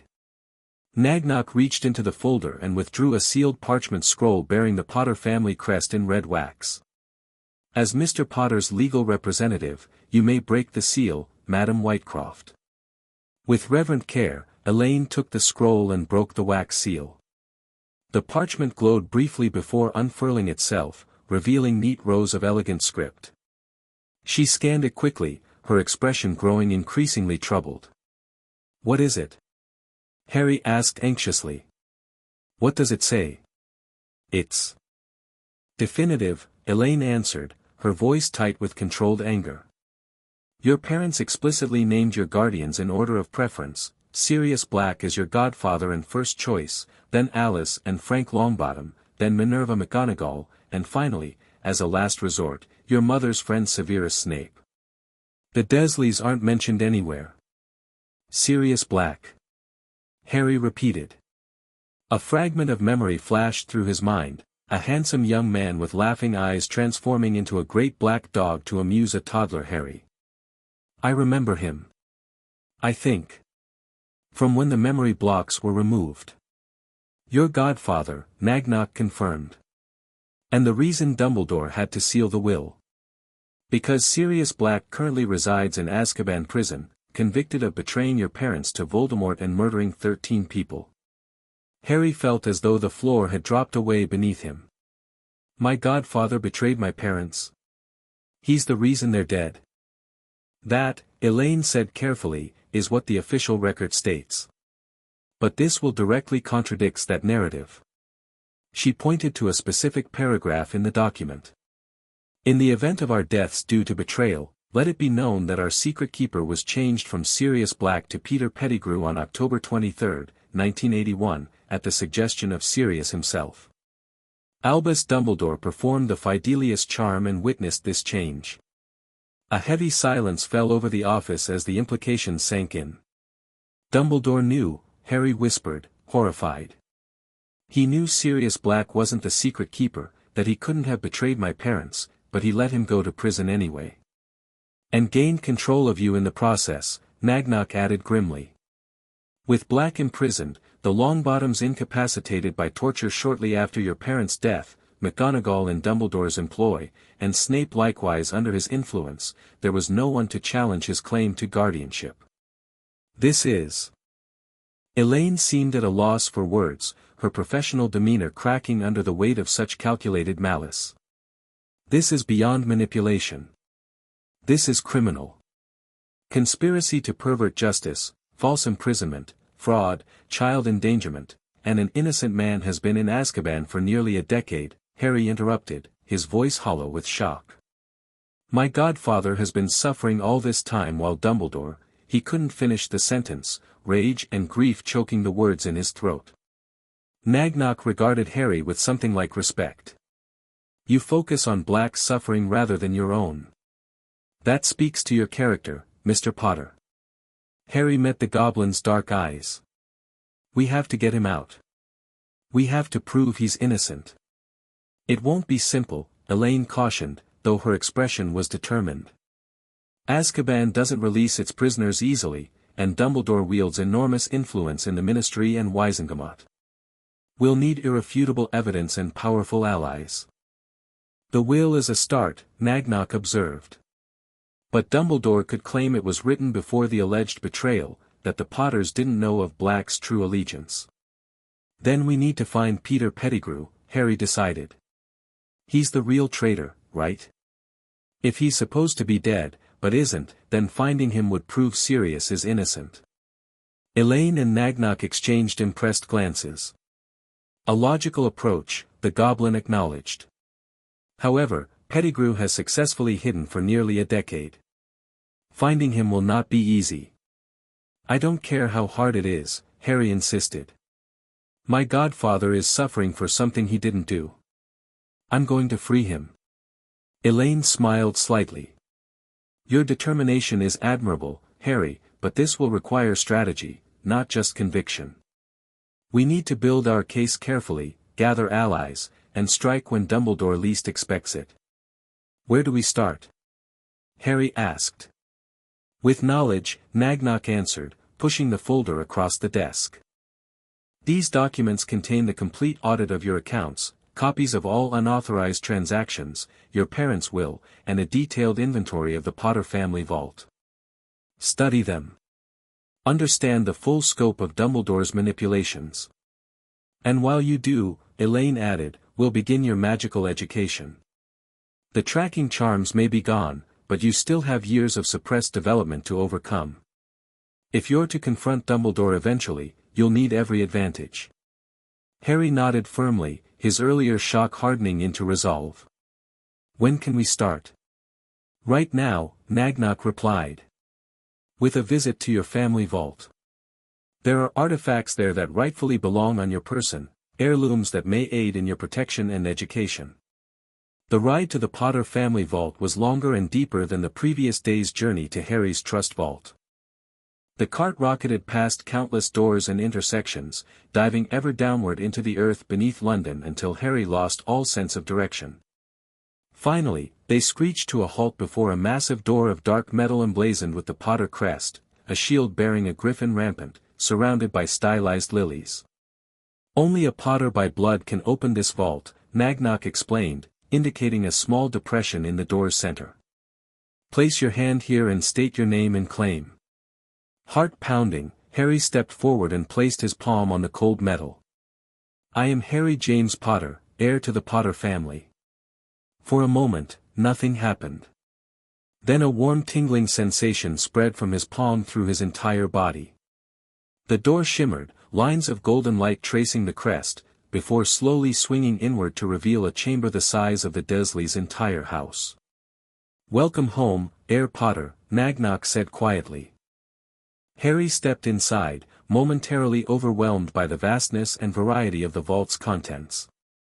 Mountains of gold, silver, and bronze coins occupied one section, but they were almost an afterthought compared to the rest. Shelves lined the walls, filled with books, scrolls, and artifacts.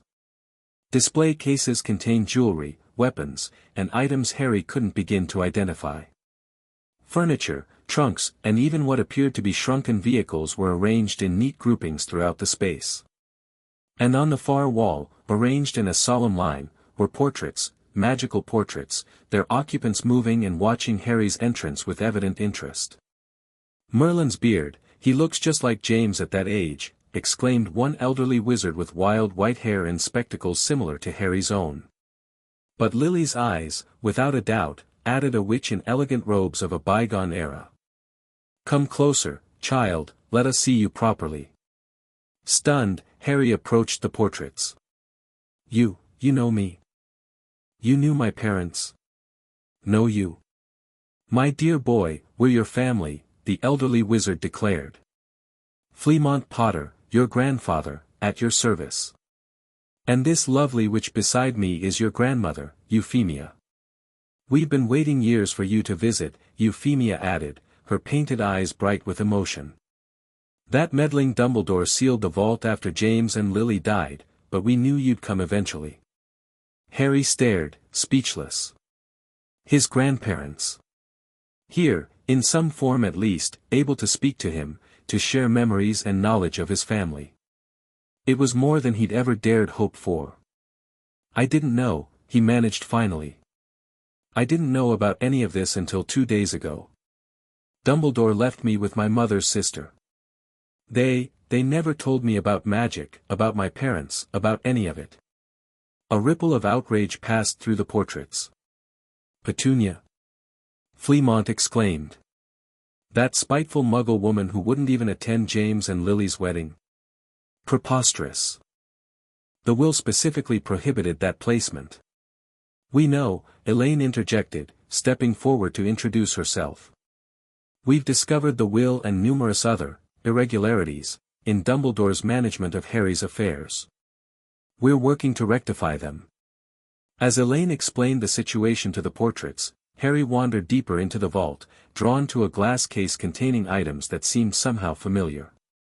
Inside, carefully arranged on velvet, lay a cloak of silvery, fluid material, a wand of dark wood, and a slim golden ring set with a rectangular red stone. "Your father's most treasured possessions," Nagnock explained, joining Harry by the case. "The invisibility cloak is a Potter family heirloom, passed down for generations. The wand was James Potter's, crafted by Ollivander, mahogany, 11 inches, excellent for transfiguration. And the ring is the Potter heir ring, traditionally worn by the family successor from the age of 11. Harry's fingers hovered over the glass. Is it allowed for me to take them?" "They're yours by birthright," Nagnock confirmed. "The cloak, especially, should never have left your possession. According to our records, Dumbledore borrowed it from your father shortly before their deaths, claiming he wished to study its unusual properties. He never returned it. He had my father's invisibility cloak all this time?" Harry asked, indignation flaring anew. "What else has he kept from me?" "That," Nagnock said grimly, "is precisely what we intend to discover." The case opened at Harry's touch, and with reverent care, he lifted the cloak. It flowed over his hands like water, impossibly light and cool to the touch. When he draped it over his arm, the limb disappeared completely. "It works," he whispered, awed. "Most invisibility cloaks fade with time and use," Nagnock observed. "This one has remained perfect for centuries, according to Potter family records. A true heirloom of power." Next, Harry picked up his father's wand. The moment his fingers closed around it, a shower of red and gold sparks erupted from its tip, dancing across the vault. "It recognizes you," Nagnock noted. While not as ideal as a personally matched wand, a parent's wand will often work adequately for their child, particularly in cases of strong magical inheritance. It would serve for basic training until your official wand selection at Ollivander's. Finally, Harry lifted the air ring. It felt warm in his palm, almost alive. When should I wear this? Traditionally, at age 11, Nagnok explained. But given the unusual circumstances, I believe wearing it now would be appropriate. It provides certain protections against mental intrusion and magical compulsion, both of which might prove valuable given Dumbledore's demonstrated willingness to interfere with your mind. Nodding, Harry slipped the ring onto the third finger of his right hand. For a moment, it seemed too large, but then it shrank to fit him perfectly. A warm sensation spread up his arm, and briefly, the red stone glowed with an inner light before settling back to normal. The ring has accepted you, Nagnok confirmed. It will now respond only to your magical signature until you choose to relinquish it or pass it to your own heir someday. Harry stared at the ring, his father's wand, and the invisibility cloak with a mixture of awe and fierce protectiveness. These weren't just valuable magical items, they were physical connections to the parents he'd lost, tangible proof of his heritage.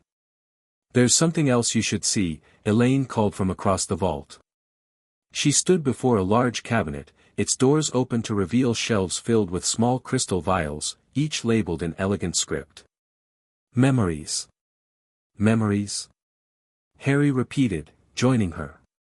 "Wizard memories," she explained. "Extracted and preserved for viewing in a device called a pensieve. They allow others to experience the exact moment as the original person did, sights, sounds, feelings." Harry's breath caught. "My parents' memories?" "Some, yes," Elaine confirmed. "And your grandparents, other relatives, even friends of the family.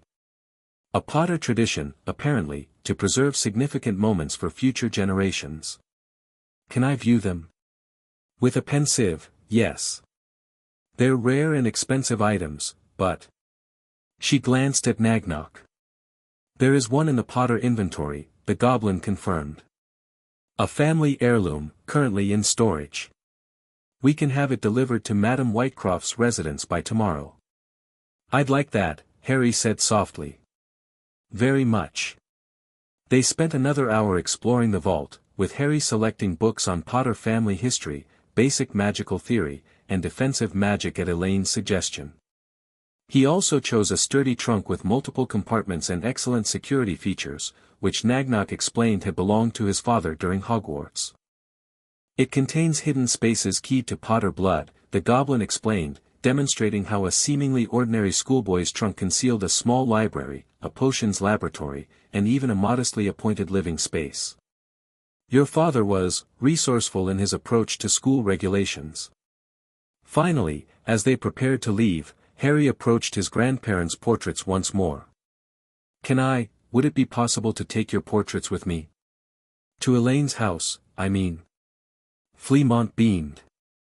"My frame is charmed for portability, as are most of the family portraits. Simply lift it from the wall, it will shrink to a convenient size for transport. We'll need to arrange a proper Potter portrait gallery in your new home," Euphemia added. "It's tradition, you know.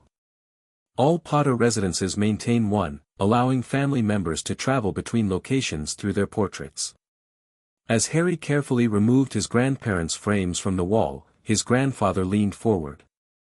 "Harry, before you go, there's a small wooden box on the third shelf to your right, marked with a stag, a dog, a wolf, and a lily. Take it. It contains letters and mementos your parents left specifically for you, should anything happen to them." With trembling hands, Harry located the box, which was about the size of a small book. The carved symbols his grandfather had described decorated its lid, surrounding the words, "For Harry, with all our love." "Thank you," he whispered, clutching the box to his chest. "For everything." "We're the ones who should thank you," Euphemia said gently. "For finding your way back to us, despite all the obstacles placed in your path. You are the Potter heir, Harry, our legacy and our hope. And we'll help you reclaim everything that was taken from you." The days that followed passed in a whirlwind of activity as Harry settled into his new life with Elaine. Mornings were dedicated to magical theory and beginning practical exercises with his father's wand. Afternoons involved lessons in wizarding culture, politics, and the Potter family history. Evenings were often spent in the newly established portrait gallery, listening to his grandparents' stories about his father's childhood and the Potter legacy. The pensive arrived as promised, allowing Harry to immerse himself in preserved memories of his parents. He wept openly the first time he entered a memory of his mother cradling him as an infant, singing a lullaby as his father looked on with undisguised adoration. It was painful yet healing, filling gaps in his heart he hadn't fully recognized until they began to close. The wooden box from the vault contained treasures beyond price, letters from both parents written in case of their deaths, photographs of their small family in happier times, and journals detailing their thoughts during the war, their fears, their hopes for Harry's future. There were also sealed letters addressed to Sirius Black, Remus Lupin, and others Harry didn't yet know, friends and allies his parents had trusted. My mother mentioned someone named Remus several times in her journal, Harry commented over breakfast a week after his visit to the family vault. She called him Moony sometimes. Do you know who he is? Elaine looked up from her morning paper. Remus Lupin. One of your father's closest friends from Hogwarts, along with Sirius Black and Peter Pettigrew. They called themselves the Marauders. Is he still alive? Could we contact him? He's alive, Elaine confirmed. But contacting him presents certain challenges. Lupin is a werewolf, subject to extensive ministry restrictions and social prejudice. After your parents' deaths and Black's imprisonment, he largely withdrew from wizarding society. My last information placed him living among Muggle communities, taking temporary jobs and moving frequently. Harry frowned. My father's friend has been living in poverty while Dumbledore's been stealing from my vaults. That's not right. Many things about this situation aren't right, Elaine agreed. But addressing them requires careful planning. Contacting Lupin prematurely could alert Dumbledore to our activities before we're prepared to confront him. Harry considered this, absently turning his father's wand between his fingers, a habit he'd developed during thoughtful moments. The wand worked well for him, as Nagnok had predicted, though some spells felt more resistant than others. What if we didn't contact him directly, he suggested. What if we arranged financial support anonymously? Through Gringotts, maybe. Elaine's expression softened. That's a compassionate thought, Harry. Let me speak with Nagnok about setting up a stipend from your family vault. We can present it as the execution of a previously unknown bequest from your parents, which would be truthful enough. Did include provisions for Lupin's care. Thank you. Harry returned to his breakfast, another thought forming. Elaine. When can I get my own wand? Dad's works okay, but it doesn't feel quite right for some spells. Traditionally, young witches and wizards receive their wands at age 11, just before starting Hogwarts, Elaine explained. However, in cases where significant accidental magic or precocious ability is demonstrated, earlier acquisition can be permitted with proper documentation. Like having 73 illegal tracking charms removed. Harry suggested wryly. Elaine chuckled. Precisely that sort of documentation. I'll speak with Ollivander today. He's the premier wand maker in Britain, and he takes a somewhat flexible view of ministry regulations regarding underage magic. Speaking of underage magic, Harry ventured, how much trouble would I be in if I tried some spells? Nothing dangerous, just the basic ones we've been studying. The theory makes sense, but it's hard to really understand without practicing. Under normal circumstances, considerable trouble, Elaine admitted. The ministry monitors underage magic through the Trace, a tracking charm placed on all magical children to detect spellcasting in predominantly Muggle areas. Harry grimaced. Another tracking charm? After we just got rid of Dumbledore's. The Ministry's version is standard, applied to all underage witches and wizards, and automatically removed at 17, Elaine clarified. It's meant to prevent accidental exposure of magic to muggles and to protect magical children from the consequences of inexperienced spellcasting. But? Harry prompted, sensing there was more. But in your case, the trace hasn't yet been applied. It's typically placed when a child receives their wand officially or begins formal magical education. And given the unusual magical signature you now exhibit after the removal of Dumbledore's suppression charms, the standard trace might not function correctly anyway. Harry brightened. So I could practice without setting off alarms. Within reason, Elaine cautioned. This residence is in a mixed magical muggle neighborhood and has substantial privacy wards. Small-scale practice of basic spells should go undetected. However, I would strongly advise against attempting anything destructive, transfigurative, or beyond the first-year curriculum without supervision. I promise, Harry said earnestly. Just Lumos, Nox, maybe Wingardium Leviosa. The simple ones we've discussed. Very well, Elaine conceded. But only here in the house, and preferably in your room with the door closed. And Harry? Your magical core is still stabilizing after years of suppression. Start slowly, magic is like a muscle. Strain it too quickly, and you'll experience magical exhaustion, which can be quite unpleasant. Harry nodded eagerly, already planning his practice session. After breakfast, he retreated to his room and carefully closed the door.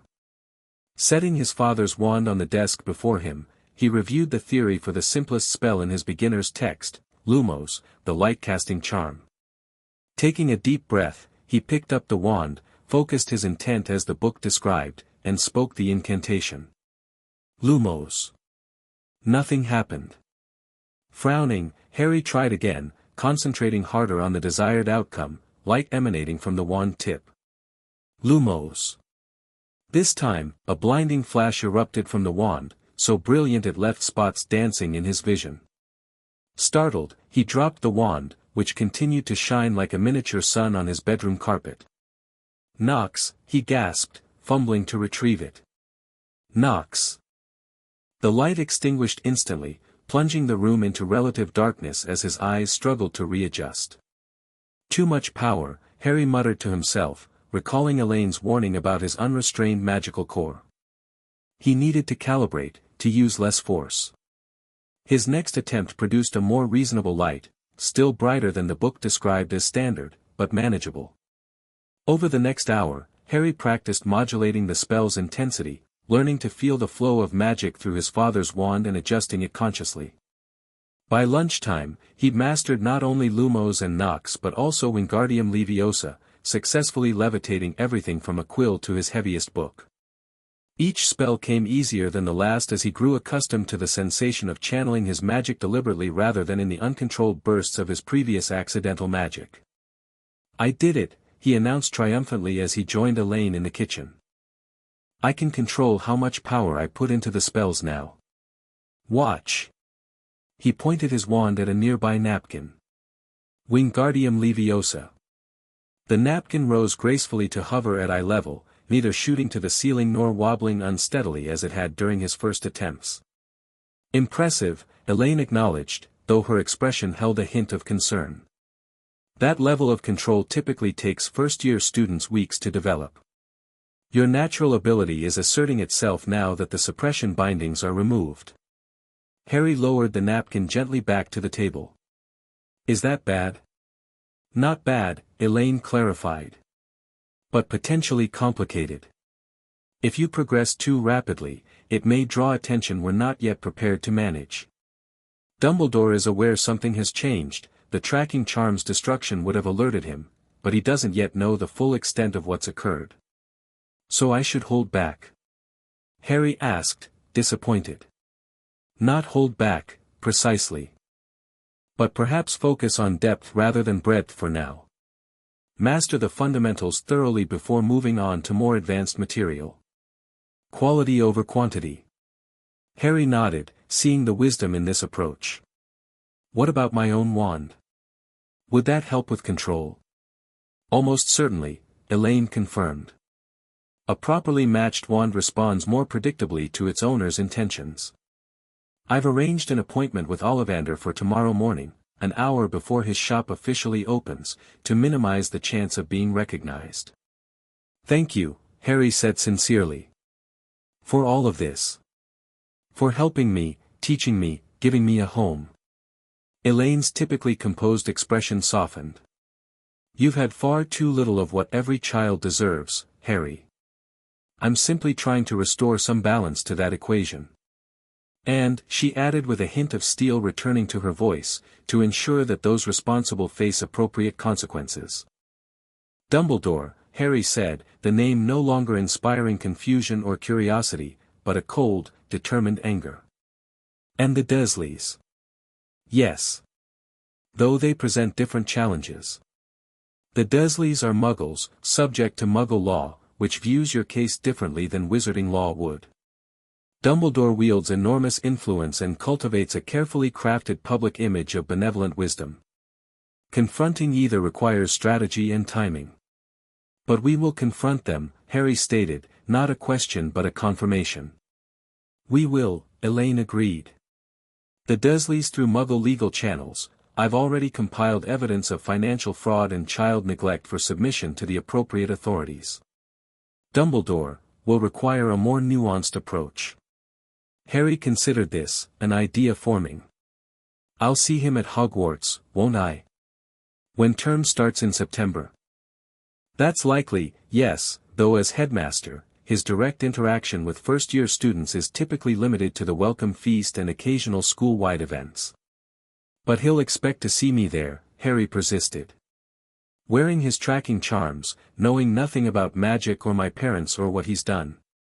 Understanding dawned in Elaine's eyes. And when he discovers otherwise? We'll have the advantage of surprise, Harry concluded. He won't know how much we know or what we've done to counter his plans. We can use that. A Slytherin approach, Elaine observed with an approving nod. Your mother would be proud. She was nearly sorted into Slytherin herself, despite being Muggle-born, quite rare, but a testament to her cunning and determination. My mother almost wasn't in Gryffindor? Harry asked, surprised. This contradicted the straightforward narrative his grandparents' portraits had painted of brave Gryffindor James falling for brilliant Gryffindor Lily. The Sorting Hat apparently deliberated quite seriously between Slytherin and Gryffindor for Lily Evans, Elaine confirmed. Your father, by contrast, was Gryffindor through and through, a Potter family tradition for generations. And which house were you in? Harry asked curiously. Ravenclaw, Elaine replied with a small smile. The House of Wisdom, Learning, and Careful Analysis. Though I maintain that most people contain qualities of multiple houses, few are purely brave or purely cunning or purely intellectual. What about me? Harry wondered. Which house do you think I'd be in? That, Elaine said, is entirely up to you and the Sorting Hat. But based on what I've observed, you possess remarkable courage, a thirst for knowledge, unwavering loyalty to those who earn it, and a strategic mind capable of cunning when necessary. You do well in any house, Harry. Harry nodded thoughtfully, oddly comforted by this perspective. In just over a month, he'd be at Hogwarts, facing new challenges, making new allies, and beginning the next phase of his plan to reclaim his life and legacy from those who'd sought to control it. But first, there was a wand to acquire, magic to learn, and a godfather to save from wrongful imprisonment. One step at a time. Ollivander's shop was exactly as strange and fascinating as Harry had hoped, with thousands of narrow boxes piled from floor to ceiling and a palpable sense of ancient magic permeating the air. The wand maker himself was even more peculiar, an elderly wizard with wide, pale eyes that seemed to look through rather than at Harry. I've been expecting you, Mr. Potter, Ollivander said softly as they entered the dimly lit shop. Though perhaps sooner than most would have anticipated. Harry exchanged a glance with Elaine, who had accompanied him to this early morning appointment. You knew I'd come early. The wand chooses the wizard, Mr. Potter, and some wands become restless when their destined partner draws near. One in particular has been quite active these past weeks. Ollivander studied Harry with those unsettling silver eyes. But I see you already carry a wand. May I? Hesitantly, Harry handed over his father's wand. Ollivander examined it with evident recognition and a touch of sadness. Mahogany, 11 inches, pliable. Excellent for transfiguration. This served James Potter well. He returned it with careful reverence. A noble wand, but not, I think, your perfect match. A parent's wand will work adequately for their child, but never as completely as one that has chosen you specifically. That's why we're here, Elaine confirmed. Harry has demonstrated significant magical ability since the removal of certain constraints placed upon him. We believe a properly matched wand is necessary for his continued development. Ollivander's gaze sharpened. Constraints, you say? Placed by whom? That information is confidential, Elaine replied smoothly. But the matter has been addressed through appropriate channels. I see. Ollivander's tone suggested he saw far more than Elaine had explicitly stated. Well then, Mr. Potter, let us find your wand. Or rather, let us allow your wand to find you. What followed was a fascinating but increasingly frustrating process as Harry tried wand after wand, none producing the perfect match Ollivander sought. Some created minor effects, a few sparks, a gentle breeze, a faint glow, but the wandmaker shook his head at each, snatching them back with murmured comments about, not quite right, and, almost, but not quite. After nearly 30 attempts, Ollivander paused, a thoughtful expression crossing his ancient face. I wonder, yes, why not? Unusual combination, but then. He disappeared into the furthest recesses of the shop, returning with a dusty box that looked older than the others. Holly and phoenix feather, 11 inches, nice and supple, he announced, opening the box to reveal a handsome wand of warm-colored wood. An uncommon combination. The phoenix whose feather resides in this wand gave another feather, just one other. It is curious that you should be destined for this wand when its brother gave you that scar. Harry's hand, which had been reaching for the wand, froze midair. You mean Voldemort's wand? Elaine flinched slightly at the name, but Ollivander merely nodded solemnly. The wand chooses the wizard, Mr. Potter. We may never know why, but I think it clear that we can expect great things from you. After all, he who must not be named did great things, terrible, yes, but great. With a mixture of trepidation and determination, Harry grasped the holly wand. Instantly, a rush of warmth spread up his arm, and a stream of red and gold sparks shot from the tip, illuminating the dusty shop with dancing light. The sensation was entirely different from using his father's wand, more natural, more complete, as though a circuit had finally closed. Curious indeed, Ollivander murmured. But undeniable. This wand has chosen you, Mr. Potter. Harry examined the wand in his hand, feeling its perfect balance, its eager response to his touch. Despite the disturbing connection to Voldemort, he couldn't deny the rightness of it. I'll take it, he decided. As Elaine paid the 7 galleons for the wand, Ollivander fixed Harry with those disconcerting pale eyes once more. I sense you have embarked on an unexpected path, Mr. Potter. One that diverges significantly from what others might have planned for you. Harry met the wandmaker's gaze steadily. I'm choosing my own path now. Indeed. Ollivander smiled slightly. And that, perhaps, is the most curious development of all. I shall watch your progress with great interest. Outside, as they made their way back through the gradually awakening Diagon Alley, Harry felt the holly wand humming contentedly in his pocket, a tangible reminder of his growing independence and power.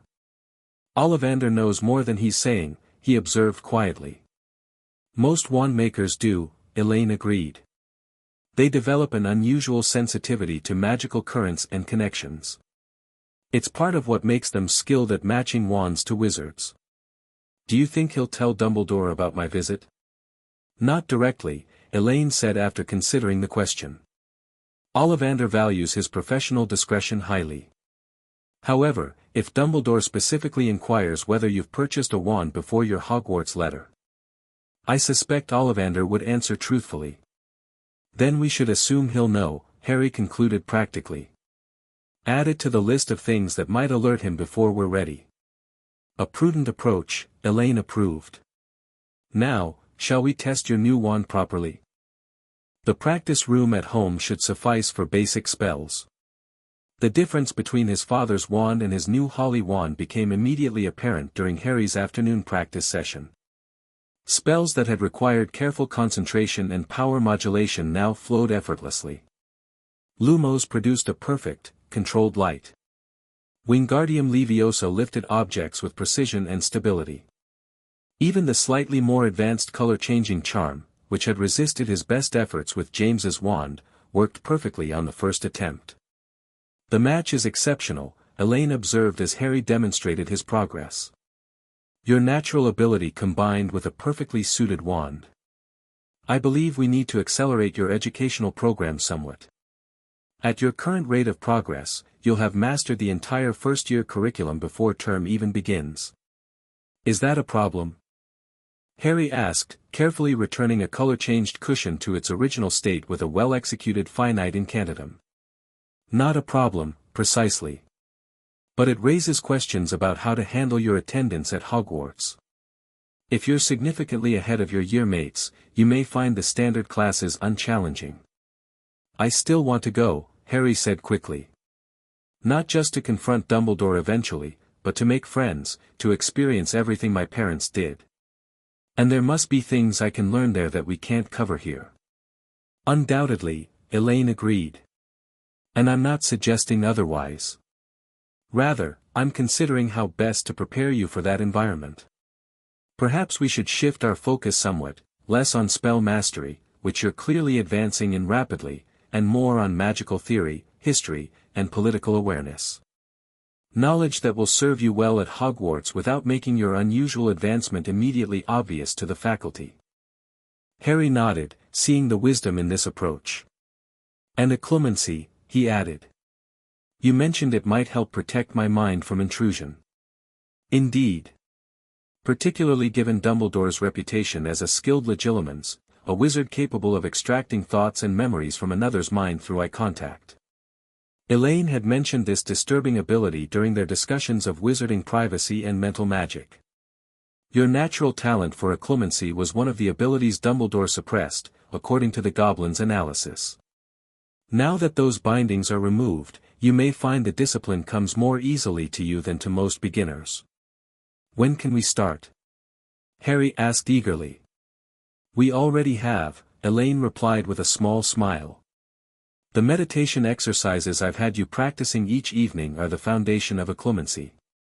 The next stage involves visualization and mental organization, creating structures in your mind to house and protect your thoughts and memories. Like imagining a building or something? Harry guessed. Precisely. The structure can be anything that resonates strongly with you, a building, a landscape, even an abstract concept, though physical spaces tend to work best for beginners. The key is that it must be detailed, familiar, and emotionally significant. Harry considered this.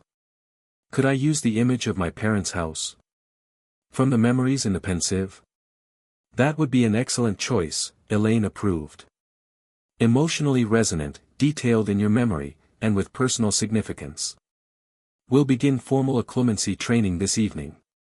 The weeks that followed settled into a productive routine. Mornings were dedicated to magical theory, history, and politics. Afternoons involved practical spellwork with his new wand, progressing rapidly through the first-year curriculum and even touching on second-year material in charms and defense against the dark arts, where Harry showed particular aptitude. Evenings were split between occlumency training and research into Sirius Black's case, searching for avenues to prove his godfather's innocence. On the legal front, Elaine made steady progress. The emergency guardianship was formalized in a closed hearing before the Department of Magical Children's Welfare, with Madame Amelia Bones, a stern but fair witch who headed the department, reviewing the evidence of the Dursleys' neglect and financial exploitation. The financial records were particularly compelling, Elaine reported after the hearing. Director Bones was visibly disturbed by the pattern of payments to the Dursleys contrasted with your living conditions. She's authorized a full investigation into how your placement was arranged and monitored. Will Dumbledore be investigated too? Harry asked hopefully. Not directly, not yet, Elaine cautioned. Bones is politically astute. She'll begin with the lower-level officials who should have conducted welfare checks on you over the years. Their testimony may eventually lead to questions about Dumbledore's role, but she won't confront him without ironclad evidence. So we keep building our case, Harry concluded. It was a familiar refrain by now: patience, preparation, strategic thinking. Not easy for a 10-year-old, even one who'd grown up as quickly as Harry had been forced to, but necessary. On his 11th birthday, Harry's Hogwarts letter arrived as expected. The heavy parchment envelope, addressed in emerald green ink to Mr. H. Potter, Blue Bedroom, 17, Blackwood Lane, London, contained the standard acceptance letter and supply list. Nothing in its content suggested Dumbledore was aware of Harry's changed circumstances. We'll respond conventionally, Elaine advised, providing Harry with parchment and a quill. A simple acceptance, no additional information or questions. Let him believe all proceeds according to his expectations. Harry wrote a brief, polite acceptance and sent it off with the waiting school owl. Another piece of the puzzle falling into place, another step toward the inevitable confrontation. As July turned to August, Harry's preparations intensified. His acclimacy barriers grew stronger daily, with the visualization of his parents' cottage in Godric's Hollow becoming increasingly detailed and defensible.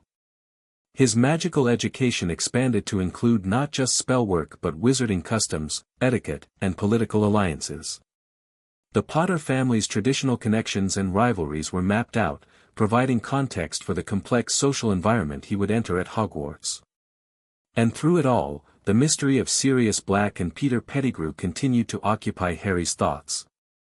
Despite their best research efforts, they'd found no concrete evidence beyond the will to prove Black's innocence or locate the supposedly deceased Pettigrew.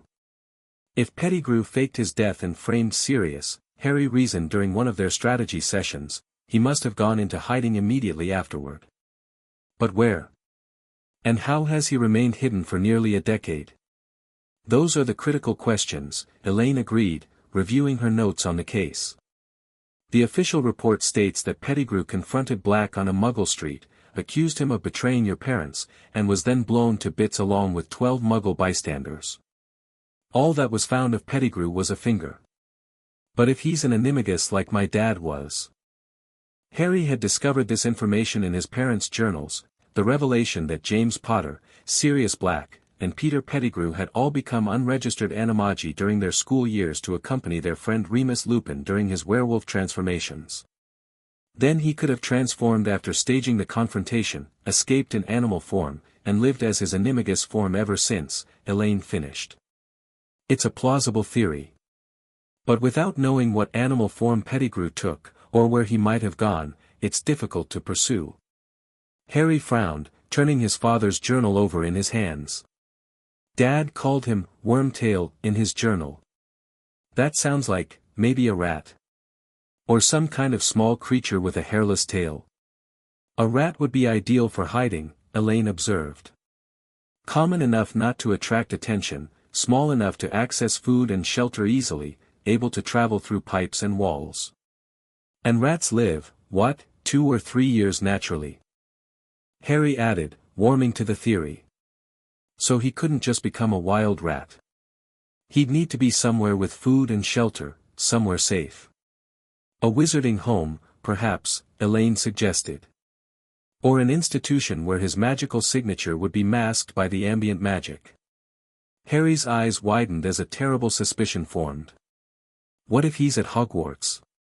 It would be perfect, lots of magical activity to hide within, plenty of food, students coming and going so no one notices one more magical signature.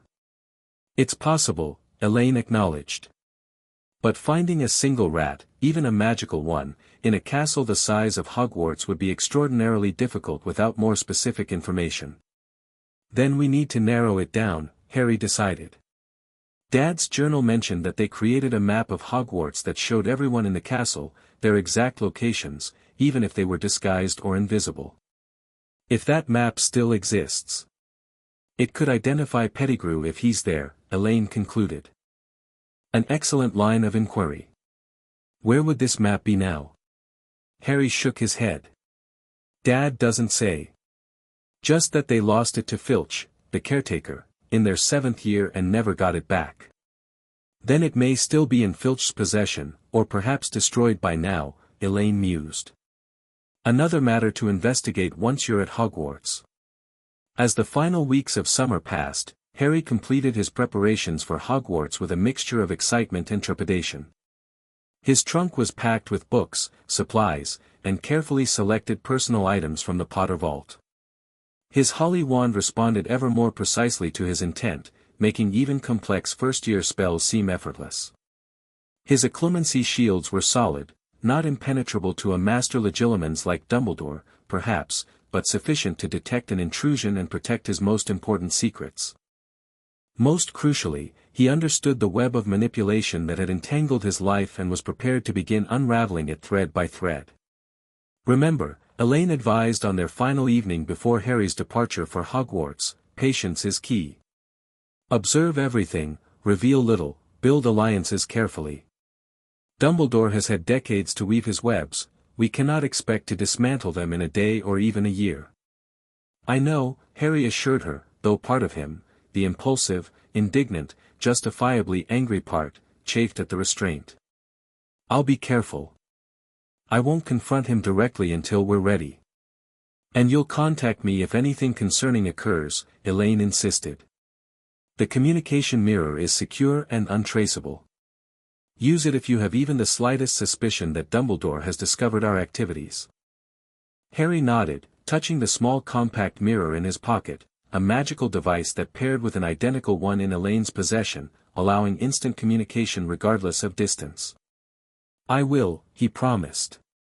And you'll keep investigating Sirius's case? Every avenue, Elaine confirmed. I have a meeting scheduled with Director Bones next week to discuss irregularities in the original investigation. We'll proceed cautiously, but persistently. That night, as Harry lay in bed contemplating the journey ahead, he felt a complex mixture of emotions. Excitement about finally seeing Hogwarts, anxiety about facing Dumbledore, determination to uncover the truth about Sirius and Pettigrew, hope for friendships and belonging among his peers. But underlying it all was a sense of purpose that had been missing from his life before Gringotts, before the discovery of the tracking charms, before the truth. No longer was he merely surviving day to day, enduring the Dursleys' mistreatment, accepting whatever scraps of affection or acknowledgement might come his way. Now he had a mission, to reclaim his life, to free his godfather, to expose Dumbledore's manipulations, and ultimately, to honor his parents' sacrifice by becoming the person they had hoped he would be, not a pawn in someone else's game, but the author of his own destiny. The phoenix was rising from the ashes of Dumbledore's grand design, and soon, very soon, it would cast its shadow over the carefully constructed illusions of the man who had sought to control it. Chapter 3, The Phoenix's Choice. King's Cross Station buzzed with the usual Monday morning chaos, commuters rushing to work, tourists consulting maps, and station staff directing the flow of humanity through the historic building. Among them walked a boy who appeared entirely ordinary at first glance. Harry Potter, dressed in neat Muggle clothing beneath a light jacket, pushed a trolley bearing a large trunk and an empty owl cage. Only the closest observer might notice the unusual self-possession in his green eyes or the way his gaze tracked the platform numbers with purpose rather than confusion. Platform 9, Platform 10, Harry murmured to himself, recalling Elaine's instructions. And somewhere between them. He spotted it almost immediately, not a physical platform, but a solid barrier between platforms 9 and 10 where occasional groups of oddly dressed people seemed to vanish when no one was looking. Harry positioned his trolley and paused, watching as a family with 3 red-headed children approached the barrier. The mother herded them forward with practiced efficiency, and one by one, they disappeared through what appeared to be solid brick. Fascinating. Magic hidden in plain sight, just as Elaine had described. Harry checked his watch, a proper one now, not Dudley's broken cast-off, and noted he still had 40 minutes before the Hogwarts Express departed. Plenty of time to board without rushing, find a compartment, and prepare himself for the journey ahead. Taking a deep breath, he pushed his trolley toward the barrier, maintaining a casual pace to avoid drawing Muggle attention. As the brick wall loomed before him, Harry resisted the instinctive urge to flinch or slow down. Instead, he kept his eyes open, curious to experience the transition. The brick seemed to soften as he approached, becoming misty rather than solid. A brief sensation of cool vapor washed over him, and suddenly Harry found himself on a completely different platform. A magnificent scarlet steam engine waited on the tracks, billowing white smoke that drifted over the heads of the crowd. A sign overhead proclaimed, "Hogwarts Express, 11 o'clock." He had done it. Platform 9 3/4. The platform buzzed with activity, students greeting friends after the summer holidays, parents giving last-minute instructions and farewells, younger siblings watching enviously as their older brothers and sisters prepared to depart for another year of magical education. Owls hooted, cats prowled between legs, and the occasional toad made a bid for freedom amid the chaos. Harry guided his trolley through the throng, keeping his head slightly down to minimize the chance of his scar being noticed.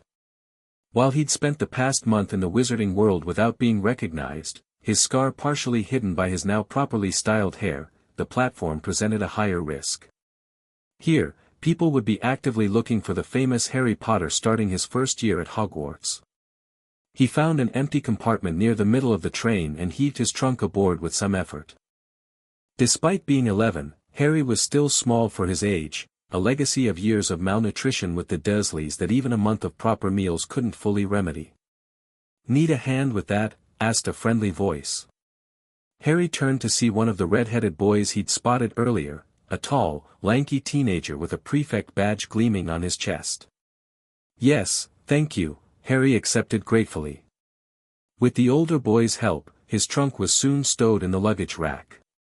"First year?" the redhead asked, adjusting his glasses with a slightly pompous air. "Yes," Harry confirmed, offering his hand. "Harry Potter." The boy's eyes widened momentarily, flicking to Harry's forehead, but he recovered quickly and shook the offered hand. "Percy Weasley, 5th-year prefect. A pleasure to meet you, Potter. If you need any assistance during the journey, don't hesitate to seek me out. It's my responsibility to help younger students adjust to Hogwarts." "I appreciate that," Harry said sincerely.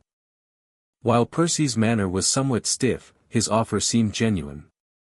After Percy departed, Harry settled into his seat, drawing a book from his bag, Hogwarts, a history, which Elaine had recommended as essential reading before his arrival. Though he'd already read it cover to cover, reviewing the castle's layout and historical details helped calm his nerves. The train began to fill as departure time approached. Harry noticed students glancing into his compartment, some doing double takes upon spotting him. A few looked as if they might join him but then continued on, perhaps intimidated by his reputation or simply seeking friends they hadn't seen all summer. 10 minutes before departure, the compartment door slid open to reveal a young girl with bushy brown hair and rather large front teeth. "Excuse me," she said in a bossy sort of voice, "but have you seen a toad? A boy named Neville has lost one." Harry shook his head. "Sorry, no toads here. But I know a spell that might help find it, if you'd like." The girl's eyes lit up with interest. "You do?" "I've only tried the basic spells in our textbook so far, but they all worked for me. I'm Hermione Granger, by the way." "Harry Potter," he replied, setting his book aside. Hermione gasped. "Are you really?" "I know all about you, of course. I got a few extra books for background reading, and you're in modern magical history and the rise and fall of the dark arts and great wizarding events of the 20th century. Harry smiled wryly. "I doubt those books know as much about me as they claim. Most of what's written about that night is speculation at best." "Oh," Hermione looked momentarily taken aback by this challenge to published authority. "I suppose that makes sense. You were only a baby, after all." She hesitated, then asked hopefully, what was that spell you mentioned? For finding Neville's toad. It's a simple locator charm, Harry explained, drawing his holly wand. You need something connected to what you're looking for, though. Is Neville nearby? Hermione nodded and ducked back into the corridor, returning moments later with a round-faced, nervous-looking boy who clutched an empty toad carrier. This is Neville Longbottom, she introduced. Neville, Harry thinks he can help find Trevor. At the name Longbottom, Harry felt a jolt of recognition. Neville's parents had been named in his own parents' will as potential guardians. This boy should have been raised alongside him as practically a brother if Dumbledore hadn't interfered. Hello, Neville, Harry said warmly, rising to shake the boy's hand. Let's see if we can find your toad. The locator charm works best if you cast it, since Trevor's your pet and has a magical connection to you. Have you done any spells yet? Neville looked terrified at the suggestion. And no, not really. My gran didn't let me practice much. She wasn't sure I had enough magic, you see. Until my Hogwarts letter came. Harry frowned slightly at this. Well, your letter proves you have plenty of magic. Do you have your wand with you? Neville produced a wand from his pocket. It was my dad's, he explained quietly. Another connection between them, both using parents' wands, though Harry now had his own perfectly matched wand as well. That should work fine, Harry encouraged. The spell is Invenio, followed by the name of what you're looking for. Hold your wand flat on your palm first, like this. He demonstrated the position, then guided Neville through the pronunciation and wand movement. Picture Trevor clearly in your mind when you cast. Your connection to him will guide the spell. Neville looked doubtful but positioned his wand as instructed. Invenio Trevor, he said shakily. Nothing happened. Try again, Harry encouraged. A bit more confidence in your voice, and really focus on Trevor. Neville took a deep breath and tried once more. Invenio Trevor. This time, the wand twitched slightly in his palm, rotating to point toward the front of the train. It worked. Hermione exclaimed, looking impressed. That's not in Standard Book of Spells, Grade 1. Where did you learn it? Additional reading, Harry replied vaguely, not wanting to explain about his accelerated studies with Elaine. Let's follow where the wand points. It should lead us to Trevor.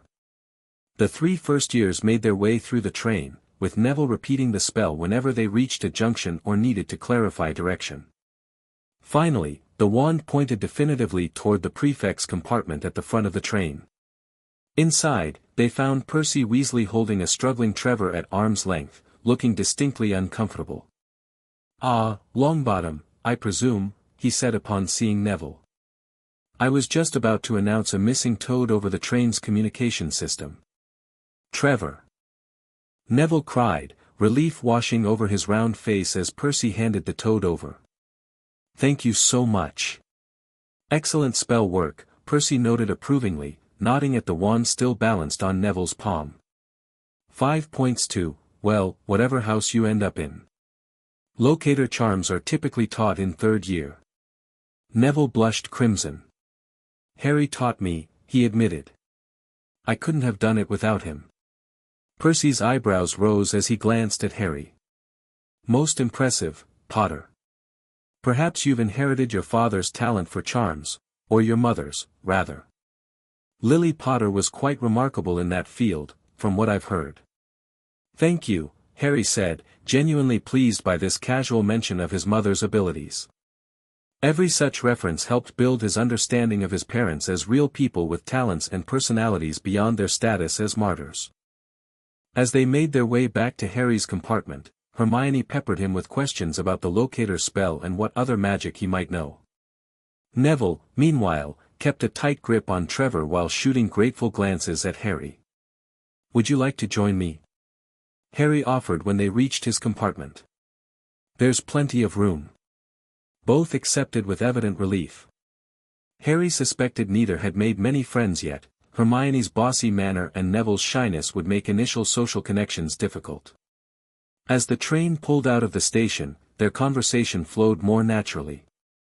Harry carefully maintained the persona he and Elaine had crafted, knowledgeable but not suspiciously advanced, friendly but slightly reserved, interested in others without revealing too much about himself. He learned that Hermione was Muggle-born and had memorized their course books out of determination to prove herself in the magical world, while Neville lived with his formidable grandmother and harbored deep insecurities about living up to his parents' legacy. They were Aurors, Neville explained quietly when Harry asked about them, not mentioning that he already knew some of their history. They were hurt during the war. They're in St. Mungo's now. They don't recognize me when I visit. I'm so sorry, Neville, Harry said sincerely, noting Hermione's shocked expression beside them. That must be incredibly difficult. Neville shrugged uncomfortably. Gran says I should be proud, that they sacrificed themselves fighting against you-know-who's followers. And I am proud, but... He trailed off, unable to articulate the complicated emotions.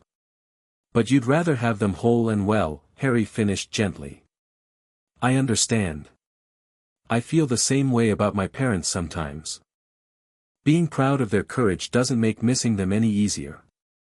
Neville looked at Harry with surprise and gratitude, as though no one had ever quite understood this perspective before.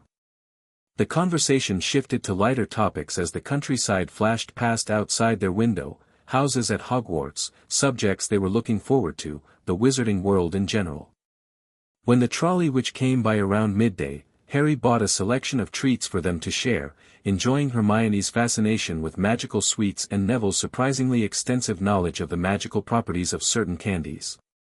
Gran never lets me have sugar quills, Neville confided as he unwrapped one.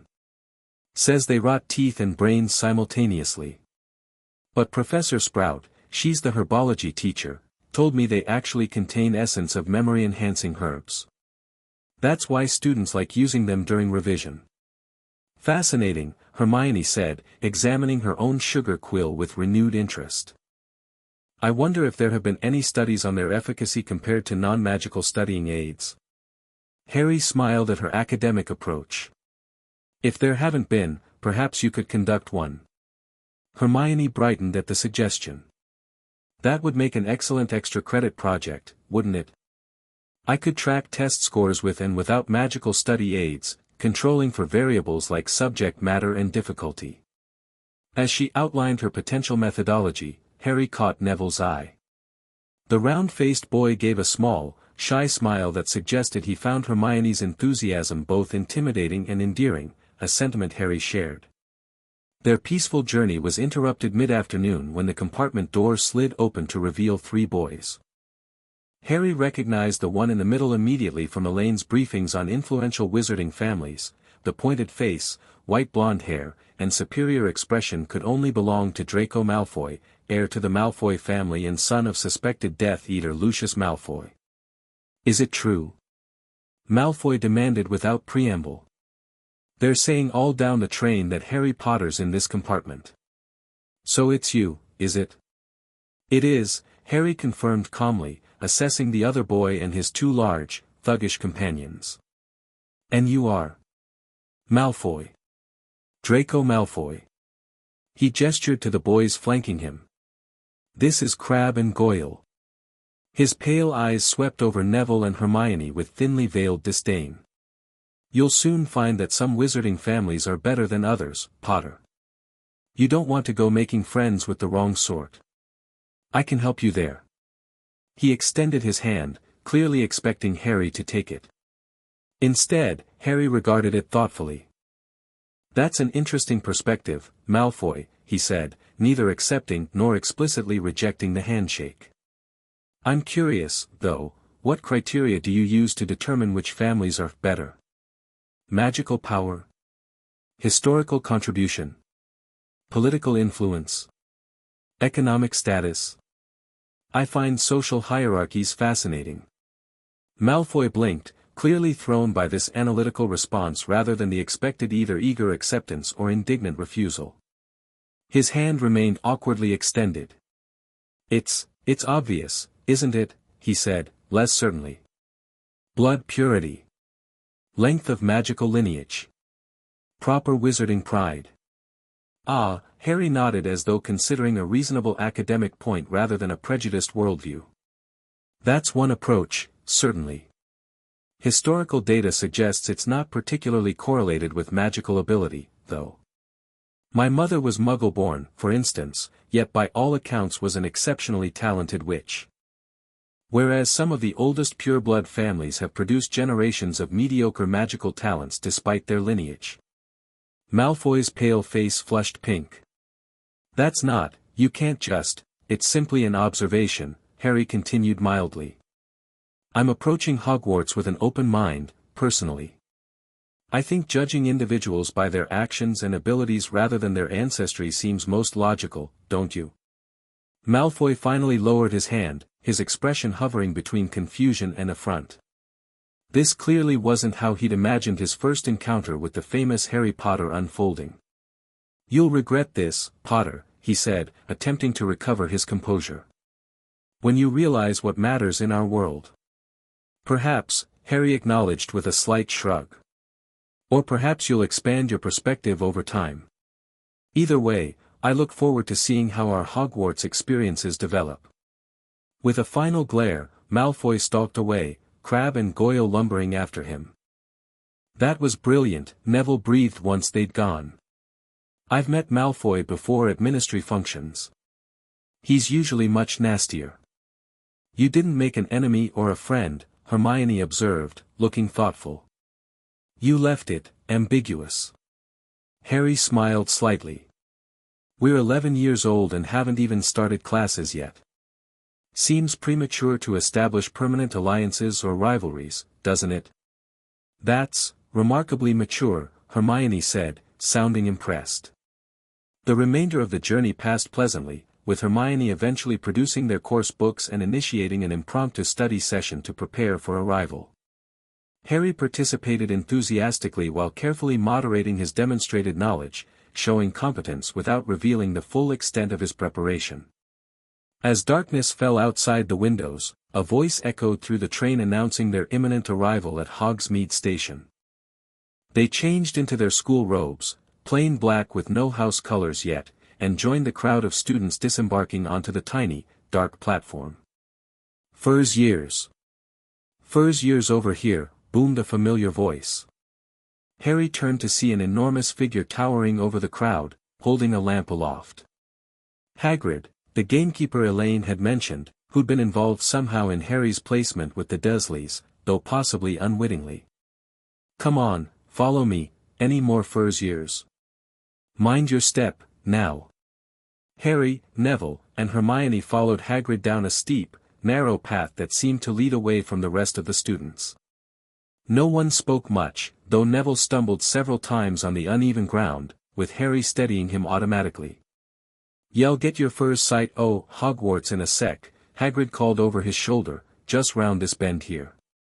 There was a collective, oh, as the path opened suddenly onto the edge of a great black lake. Perched atop a mountain on the other side, its windows sparkling in the starry sky, stood a vast castle with many turrets and towers. No more and 4 to a boat. Hagrid instructed, pointing to a fleet of small boats sitting in the water by the shore.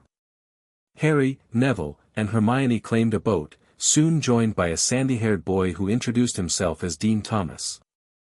At Hagrid's command, the fleet of boats moved off simultaneously, gliding across the smooth, dark lake. Everyone was silent, staring up at the great castle towering over them as they sailed nearer and nearer to the cliff on which it stood. The boats carried them through a curtain of ivy that hid a wide opening in the cliff face. They traveled along a dark tunnel, which seemed to be taking them right underneath the castle, until they reached an underground harbor where they clambered out onto rocks and pebbles. Oi, you there! Hagrid called, checking the boats as people climbed out. Is this your toad? Trevor! Cried Neville blissfully, holding out his hands. Harry smiled, suspecting this would be a recurring theme throughout the school year. They followed Hagrid up a passageway in the rock, emerging finally onto smooth, damp grass right in the shadow of the castle. A flight of stone steps led to a huge oak front door, which swung open at Hagrid's knock to reveal a tall, black-haired witch in emerald green robes. "The Fur's years, Professor McGonagall," Hagrid announced. "Thank you, Hagrid. I will take them from here." She led them across the flagged stone floor, past the doorway where the rest of the school was already gathered, and into a small, empty chamber off the hall. There, she delivered a concise speech about the importance of the sorting ceremony and the house system at Hogwarts. Throughout her explanation, Harry studied the professor with interest. This was Minerva McGonagall, his parents' former head of house, named in their will as a potential guardian, and according to Elaine, one of Dumbledore's most trusted deputies. Would she have known about the will's provisions? About Sirius's innocence? About the tracking charms Dumbledore had placed on Harry? Her role in all this remained unclear. "The sorting ceremony will take place in a few minutes in front of the rest of the school," Professor McGonagall concluded. "I suggest you all smarten yourselves up as much as you can while you are waiting." Her eyes lingered for a moment on Neville's cloak, which was fastened under his left ear, and on a tall red-headed boy's smudged nose. Harry, having been meticulously coached by Elaine on proper wizarding appearance, straightened his already immaculate robes and waited calmly while several of his yearmates fretted about the mysterious sorting process. "I heard it's some kind of test," the red-headed boy was saying anxiously. "Fred said it hurts a lot, but I think he was joking." "It's just a hat," Harry said quietly to Neville and Hermione. "A magical sorting hat that looks into your mind and determines which house best suits your character." "How do you know that?" demanded the redhead, overhearing. "Hogwarts, a history," Hermione answered before Harry could. "It's mentioned in Chapter 7. "Really, if people just read," she was interrupted by the arrival of about 20 ghosts streaming through the back wall, pearly white and slightly transparent as they glided across the room, apparently deep in conversation. They seemed to be arguing about someone called Peeves until one, wearing a ruff and tights, noticed the first years. "New students," exclaimed the ghost. "About to be sorted, I suppose.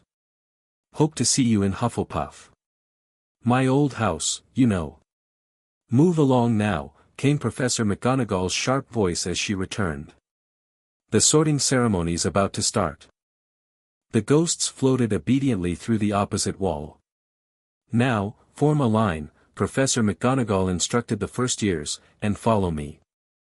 Harry fell into line behind Neville and in front of Hermione, his heart beating faster despite his preparation. This was the moment he'd both anticipated and dreaded, his formal entrance into Hogwarts, where somewhere, Albus Dumbledore waited, unaware that his carefully laid plans for the boy who lived had already been thoroughly disrupted. The Great Hall was even more magnificent than the descriptions in Hogwarts, a history had suggested. Thousands of candles floated in midair over 4 long tables, where the rest of the students were sitting. The tables were laid with glittering golden plates and goblets, and at the top of the hall was another long table where the teachers sat. Professor McGonagall led the first years up to the front, so that they came to a halt in a line facing the other students, with the teachers behind them. Harry kept his gaze deliberately away from the center of the staff table, where he knew Dumbledore would be seated, instead scanning the other faces. He recognized Severus Snape from Elaine's descriptions, the hook-nosed, sallow-skinned potions master who had been his mother's childhood friend and, surprisingly, named in the will as a potential guardian if all other options failed. The man was already staring at Harry with an inscrutable expression. McGonagall silently placed a 4-legged stool in front of the first years and set a pointed wizard's hat upon it, patched, frayed, and extremely dirty. For a few seconds, there was complete silence. Then the hat twitched, a rip near the brim opened wide like a mouth, and it began to sing. The song explained the qualities valued by each Hogwarts house: bravery for Gryffindor, intelligence for Ravenclaw, loyalty for Hufflepuff, and ambition for Slytherin. Harry listened attentively, considering where he might best fit. His parents had both been Gryffindors, and part of him longed for that connection to them. But he knew now that his mother had nearly been sorted into Slytherin, and recent events had certainly developed his cunning and ambition. Then again, his thirst for knowledge since discovering the wizarding world might qualify him for Ravenclaw, while his deep loyalty to those he cared about, like his determination to free Sirius, resonated with Hufflepuff values. When the hat finished its song, Professor McGonagall stepped forward holding a long roll of parchment. "When I call your name, you will put on the hat and sit on the stool to be sorted," she announced. "Abbott, Hannah." A pink-faced girl with blonde pigtails stumbled out of line, put on the hat, which fell right down over her eyes, and sat down. After a moment's pause, "Hufflepuff," shouted the hat. The table on the right cheered as Hannah went to sit down. The sorting continued alphabetically. Bones, Susan, also went to Hufflepuff, while Boot, Terry, became the first Ravenclaw. Granger, Hermione, nearly ran to the stool and jammed the hat eagerly on her head. "Ravenclaw," the hat shouted after nearly a minute of deliberation. Hermione beamed as she removed the hat and hurried toward the Ravenclaw table. She caught Harry's eye and gave him a small wave, which he returned with a smile. When Neville's name was called, he fell over on his way to the stool. The hat took a long time to decide with him. Finally, it shouted, "Gryffindor." Neville ran off still wearing the hat and had to jog back amid gales of laughter to give it to McDougal, Morag. Malfoy swaggered forward when his name was called and got his wish at once. The hat had barely touched his head when it screamed, "Slytherin." He went to join his friends Crabbe and Goyle at the Slytherin table, looking pleased with himself. There weren't many people left now. Perks, Sally Ann. And then, at last, Potter, Harry. As Harry stepped forward, whispers suddenly broke out across the hall. "Potter, did she say? The Harry Potter?" The last thing Harry saw before the hat dropped over his eyes was the hall full of people craning to get a good look at him. The next second he was looking at the black inside of the hat, waiting. Said a small voice in his ear. "Difficult. Very difficult. Plenty of courage, I see. Not a bad mind, either. There's talent, oh yes, and a thirst to prove yourself. But what's this? Interesting, very interesting. Someone has been tampering with your mind, young Potter, though the damage seems to have been largely repaired." Harry tensed. "You can see that?" he thought cautiously. "I see everything in your head," the hat replied. "Including your discovery of Dumbledore's manipulations and your plans to counter them. Most intriguing. Such cunning and ambition would serve you well in Slytherin. But wouldn't that make Dumbledore suspicious immediately?" Harry thought. If the boy who lived went to Slytherin? Indeed it would, the hat agreed. Though perhaps such a shock would serve your purposes. But I see your point, a more subtle approach might be wiser. You have the mind for Ravenclaw, certainly. The loyalty for Hufflepuff, too. And Gryffindor, Gryffindor would be expected, wouldn't it? The son of James and Lily Potter, following in their footsteps. Harry considered carefully. Where would I truly belong, though? Not just what serves my plans best, but where I would genuinely fit. The hat seemed pleased by this question. A mature perspective. The truth is, Mr. Potter, you would succeed in any house, a rare quality. Your courage is undeniable, your intellect sharp, your loyalty fierce, and your ambition and resourcefulness considerable. The question becomes, which traits do you most value in yourself? Which aspects of your character do you wish to develop further? Harry thought about everything that had happened since the discovery at Gringotts. About his determination to free Sirius, to expose Dumbledore's manipulations, to reclaim his heritage and forge his own path.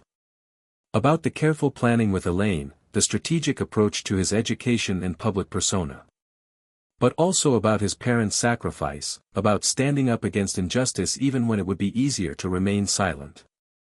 I value truth, he decided finally. And the courage to pursue it, no matter the consequences. Put me where I can best serve that purpose. Well said, the hat murmured approvingly. In that case, better be, Gryffindor. Harry heard the hat shout the last word to the entire hall. He removed it and walked somewhat shakily toward the Gryffindor table. He was so relieved to have been chosen and not put in Slytherin, he hardly noticed that he was getting the loudest cheer yet.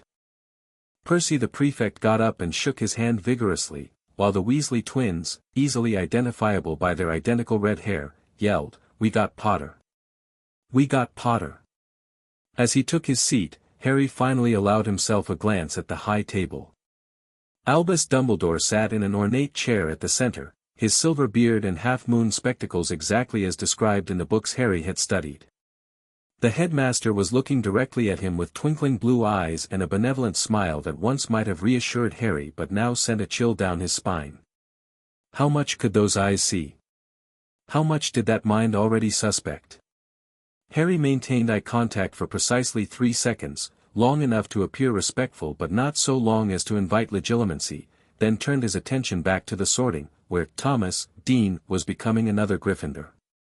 His acclimancy shields were solid, but he wouldn't risk prolonged eye contact until absolutely necessary. The sorting concluded with Zabini, Blaise, being made a Slytherin. Professor McGonagall rolled up her scroll and took the sorting hat away.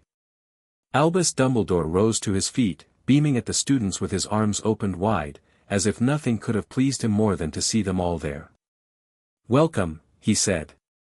"Welcome to a new year at Hogwarts. Before we begin our banquet, I would like to say a few words. And here they are, Nitwit. Blubber. Oddment. Tweak. Thank you." He sat back down. Everybody clapped and cheered.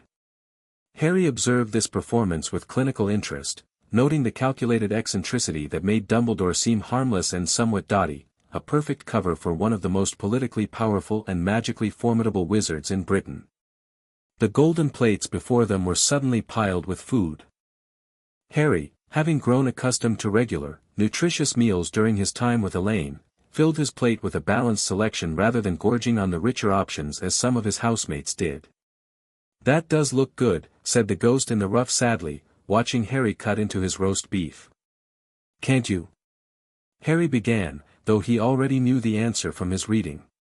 "I haven't eaten for nearly 500 years, said the ghost. "I don't need to, of course, but one does miss it. I don't think I've introduced myself. Sir Nicholas de Mimsy Porpington at your service. Resident ghost of Gryffindor Tower." "I know who you are," said the red-headed boy suddenly. "My brothers told me about you, you're nearly headless Nick." "I would prefer you to call me Sir Nicholas de Mimsy," the ghost began stiffly, but the sandy-haired boy, Seamus Finnegan, interrupted. "Nearly headless? How can you be nearly headless?" Sir Nicholas looked extremely miffed, as if their little chat wasn't going at all the way he wanted. "Like this," he said irritably. He seized his left ear and pulled. His whole head swung off his neck and fell onto his shoulder as if it was on a hinge. Someone had obviously tried to behead him, but not done it properly.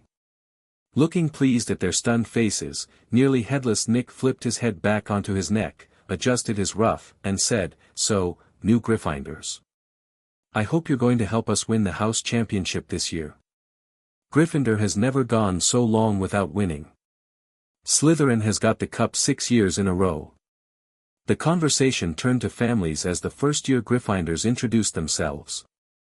Harry listened more than he spoke, building mental profiles of his new housemates. The red-headed boy was Ron Weasley, youngest son in a large wizarding family, clearly feeling overshadowed by his older brother's achievements. Seamus Finnegan was half-blood, with a witch mother and muggle father. Dean Thomas knew very little about his magical heritage, having been raised by his muggle mother and stepfather. And Neville, who had ended up in the same house as Harry after all, came from an old pure-blood family but was being raised by his grandmother after his parents were lost in the war, as he vaguely explained to those who didn't already know. "What about you, Harry?" Seamus asked eventually. What was it like growing up as the boy who lived? Harry had prepared for this inevitable question.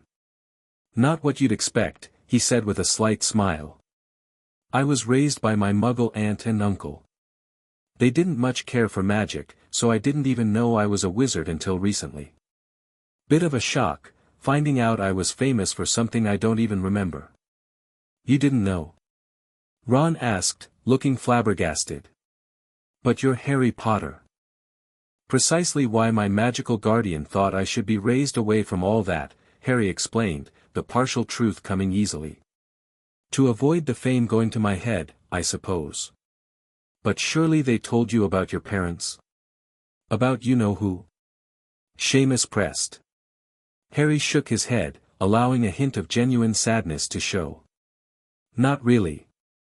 I've had to piece a lot of it together from books and what people have told me since rejoining the wizarding world.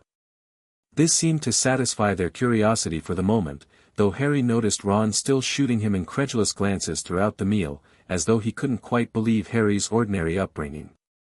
When the desserts disappeared and Dumbledore rose once more to deliver start-of-term notices, Harry listened with particular attention to the warning about the third-floor corridor being out of bounds to everyone who didn't wish to die a most painful death.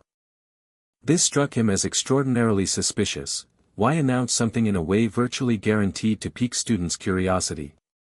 Was it a deliberate test or trap? And if so, for whom? After the school sang the Hogwarts song, each to their own tune, they were dismissed to their dormitories. Percy Weasley gathered the first-year Gryffindors and led them through the chattering crowds, out of the Great Hall, and up the marble staircase. Harry memorized the route carefully as they navigated moving staircases, hidden doorways behind sliding panels and hanging tapestries, finally stopping before a portrait of a very fat woman in a pink silk dress. "Password?" she asked. "Caput Draconis," said Percy, and the portrait swung forward to reveal a round hole in the wall. They all scrambled through it and found themselves in the Gryffindor common room, a cozy, round room full of squashy armchairs. Percy directed the girls through one door to their dormitory and the boys through another. At the top of a spiral staircase, they found their beds at last, 5 four-posters hung with deep red, velvet curtains. Their trunks had already been brought up. Too tired to talk much, they pulled on their pajamas and fell into bed. Harry, however, remained awake long after his roommate's breathing had steadied into sleep. His first day at Hogwarts had gone largely as expected, the Sorting Hat's insights into his mind being the one significant surprise. But tomorrow would bring classes, professors, and the first real test of his ability to maintain his carefully constructed persona under Dumbledore's watchful eye. As he finally drifted toward sleep, Harry mentally reviewed his occlumency exercises, reinforcing the image of his parents' cottage in Godric's Hollow that housed and protected his most important memories and plans. Whatever challenges the coming days brought, he would face them with the truth as his shield and the memory of his parents' courage as his inspiration. The whispers followed Harry from the moment he left the Gryffindor dormitory the next day. "There, look." "Where?" "Next to the tall kid with the red hair. Wearing the glasses. Did you see his face? Did you see his scar?" People queued outside classrooms stood on tiptoe to get a look at him, or doubled back to pass him in the corridors again, staring. Harry did his best to ignore it, maintaining a friendly but slightly reserved demeanor as he and Ron navigated the confusing layout of Hogwarts. The classes themselves proved a mixed experience. Professor Flitwick, the charms teacher, toppled off his stack of books when he read Harry's name during roll call. Professor McGonagall, by contrast, gave Harry no special treatment whatsoever during her first Transfiguration class, which he appreciated. She was strict, clever, and impressed the class by turning her desk into a pig and back again. "Transfiguration is some of the most complex and dangerous magic you will learn at Hogwarts," she warned them. "Anyone messing around in my class will leave and not come back. You have been warned." Then she set them to turning matches into needles. By the end of the lesson, only Harry and Hermione Granger had made any noticeable difference to their matches. Professor McGonagall showed the class how both matches had gone silver and pointy, giving Hermione and Harry rare smiles. Throughout that first week, Harry carefully calibrated his classroom performance, demonstrating clear ability but not the full extent of his actual knowledge and skill. He answered questions when called upon but didn't volunteer excessively. His practical spellwork was precise but not flashy. He took thorough notes and appeared attentive without drawing undue attention. The Friday of their first week brought double potions with the Slytherins, the class Harry had been most anticipating and dreading. According to his parents' journals, Severus Snape had been his mother's childhood friend before a falling out in their 5th year, yet was still named in their will as a potential guardian for Harry if all other options failed. What kind of man would inspire such conflicted feelings?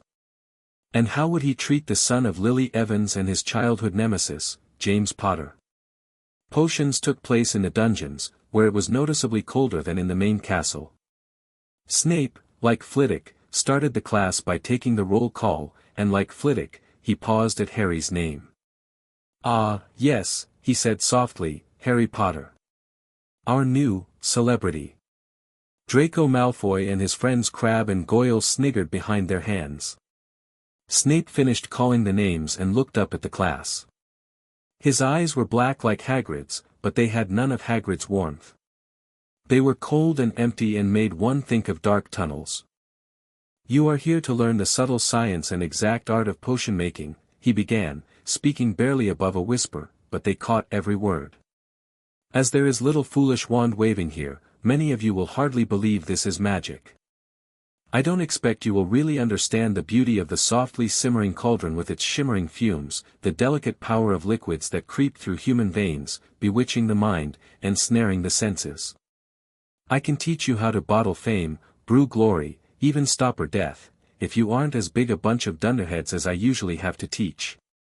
Harry recognized the theatrical quality of this speech, likely delivered to first-year classes for years, but also the genuine passion beneath it. Snape truly loved his subject, even if he seemed to despise teaching it. "Potter," Snape said suddenly. "What would I get if I added powdered root of asphodel to an infusion of wormwood?" Harry's mind raced.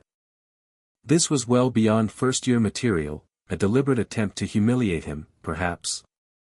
But Harry had studied more advanced texts during his preparation with Elaine, including sections on symbolic meanings in potion ingredients. "Asphodel and wormwood make a sleeping potion so powerful it's called the draught of living death, sir," he answered calmly. Then, taking a calculated risk, he added, "In the Victorian language of flowers, asphodel is a type of lily meaning, 'My regrets follow you to the grave,' while wormwood symbolizes bitter sorrow. Together, they might express deep remorse over someone's death." A flash of something, shock, pain, crossed Snape's face so quickly Harry almost missed it. The classroom had gone completely silent. "Correct," Snape said finally, his voice even softer than before. "And where, Potter, would you look if I told you to find me a bezoar?" "In the stomach of a goat, sir," Harry replied. "It's a stone that protects against most poisons." Snape's black eyes bored into Harry's, and for a moment, Harry felt a slight pressure against his occlumency shields, not a full probe, but a testing touch. He maintained eye contact, allowing surface thoughts of genuine interest in potions to remain visible while keeping his deeper knowledge and plans protected. "And what is the difference, Potter, between monkshood and wolfsbane?" "They're the same plant, sir, also called aconite," Harry answered. "It's used in several potions, including the wolfsbane potion that helps werewolves maintain their human mind during transformation." This last detail, about werewolves, was another calculated risk. According to his father's journal, Snape had discovered Remus Lupin's lycanthropy during their school days, an incident that had nearly turned deadly. Would he recognize that Harry possessed information he shouldn't have? Snape's expression remained inscrutable. 5 points to Gryffindor for adequate preparation, he said finally, the words seeming to cause him physical pain. "It appears fame isn't everything." With that backhanded compliment, he turned away sharply. "Well? Why aren't you all copying that down?" There was a sudden rummaging for quills and parchment. Over the noise, Snape added, "And a point will be taken from Gryffindor for your cheek regarding flower symbolism, Potter." But there was no real venom in the words, and throughout the remainder of the class, Snape largely ignored Harry, focusing his caustic comments on Neville, whose potion-making was genuinely disastrous, and Ron, who seemed to have earned Snape's displeasure merely by existing. As they climbed the steps out of the dungeon after class, Harry's mind was racing. Snape's reaction had been complicated. The subtle legilimency probe suggested suspicion, but the grudging award of points indicated a willingness to acknowledge competence. And his response to Harry's deliberate reference to the language of flowers, a covert acknowledgement of Lily Evans, hinted at unresolved emotions regarding Harry's mother. That was brilliant, Ron said as they headed back to the common room. How'd you know all those answers? Even Hermione looked surprised, and she's read all our books twice. I did some extra reading over the summer, Harry replied vaguely. Potions seemed interesting. Mental, Ron muttered, shaking his head. Snape's still a git, though. Did you see how he treated Neville? Poor bloke was shaking so badly he could hardly cut his ingredients. Snape does seem to have an intimidation-based teaching style, Harry agreed diplomatically. I wonder if working with Neville might help him build confidence. He mentioned his grandmother is quite strict too, so he's probably used to being criticized rather than encouraged. This observation was met with a blank look from Ron, who clearly hadn't given much thought to Neville's psychological state. Yeah, maybe. Listen, want to visit Hagrid with me this afternoon? He sent me a note at breakfast inviting us for tea. Harry hesitated. Hagrid had been sending him significant looks all week, clearly eager to connect with James and Lily's boy, but Harry remained uncertain about the gamekeeper's role in Dumbledore's plans. According to Elaine's information, Hagrid had been the one to retrieve Harry from Godric's Hollow after his parents' deaths and deliver him to the Dursleys on Dumbledore's orders. Was he complicit in the headmaster's manipulations, or just an unwitting pawn? Only one way to find out. Sure, Harry agreed. Sounds good. At 3:05, they left the castle and made their way across the grounds to Hagrid's small wooden house on the edge of the Forbidden Forest. When Harry knocked, they heard a frantic scrabbling from inside and several booming barks. Then Hagrid's voice rang out, saying, "Back, Fong, back." Hagrid's face appeared in the crack as he pulled the door open. "Hang on," he said. "Back, Fong." He let them in, struggling to keep a hold on the collar of an enormous black boarhound. The interior was a single room, with hams and pheasants hanging from the ceiling, a copper kettle boiling on the open fire, and a massive bed with a patchwork quilt in the corner. "Make yourselves at home," said Hagrid, releasing Fong, who bounded straight at Ron and started licking his ears. Like Hagrid, Fong was clearly not as fierce as he looked. "This is Ron," Harry introduced as Hagrid poured boiling water into a large teapot and put rock cakes onto a plate. "Another Weasley, said Hagrid, glancing at Ron's freckles. "I spent half me life chasin' your twin brothers away from the forest." The rock cakes were shapeless lumps with raisins that almost broke their teeth, but Harry and Ron pretended to be enjoying them as they told Hagrid about their first week of classes. Harry even earned points from Snape, Ron reported with lingering disbelief. "First Gryffindor in history, probably." "Now that is news," Hagrid chuckled. "Snape doesn't usually take Gryffindors, especially not." He trailed off, looking at Harry with an odd expression. "Especially not me?" Harry prompted gently. "Because of my father." Hagrid looked startled. "How'd you know about that?" "I've heard things," Harry said carefully.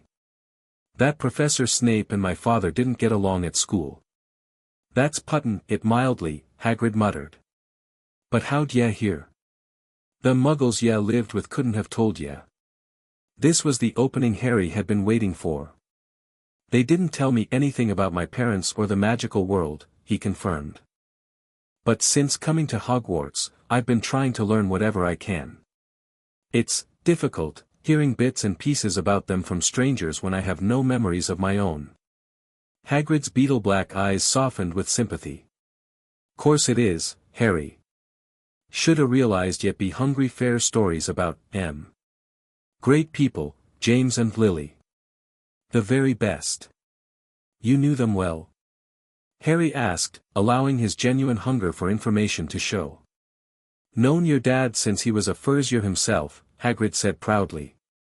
"Always gettin' into mischief with that group o' his, the Marauders, they called themselves. Sirius Black, Remus Lupin, and Peter Pettigrew, along with James. Inseparable, they were. Harry noticed Hagrid's expression darken at the mention of Sirius.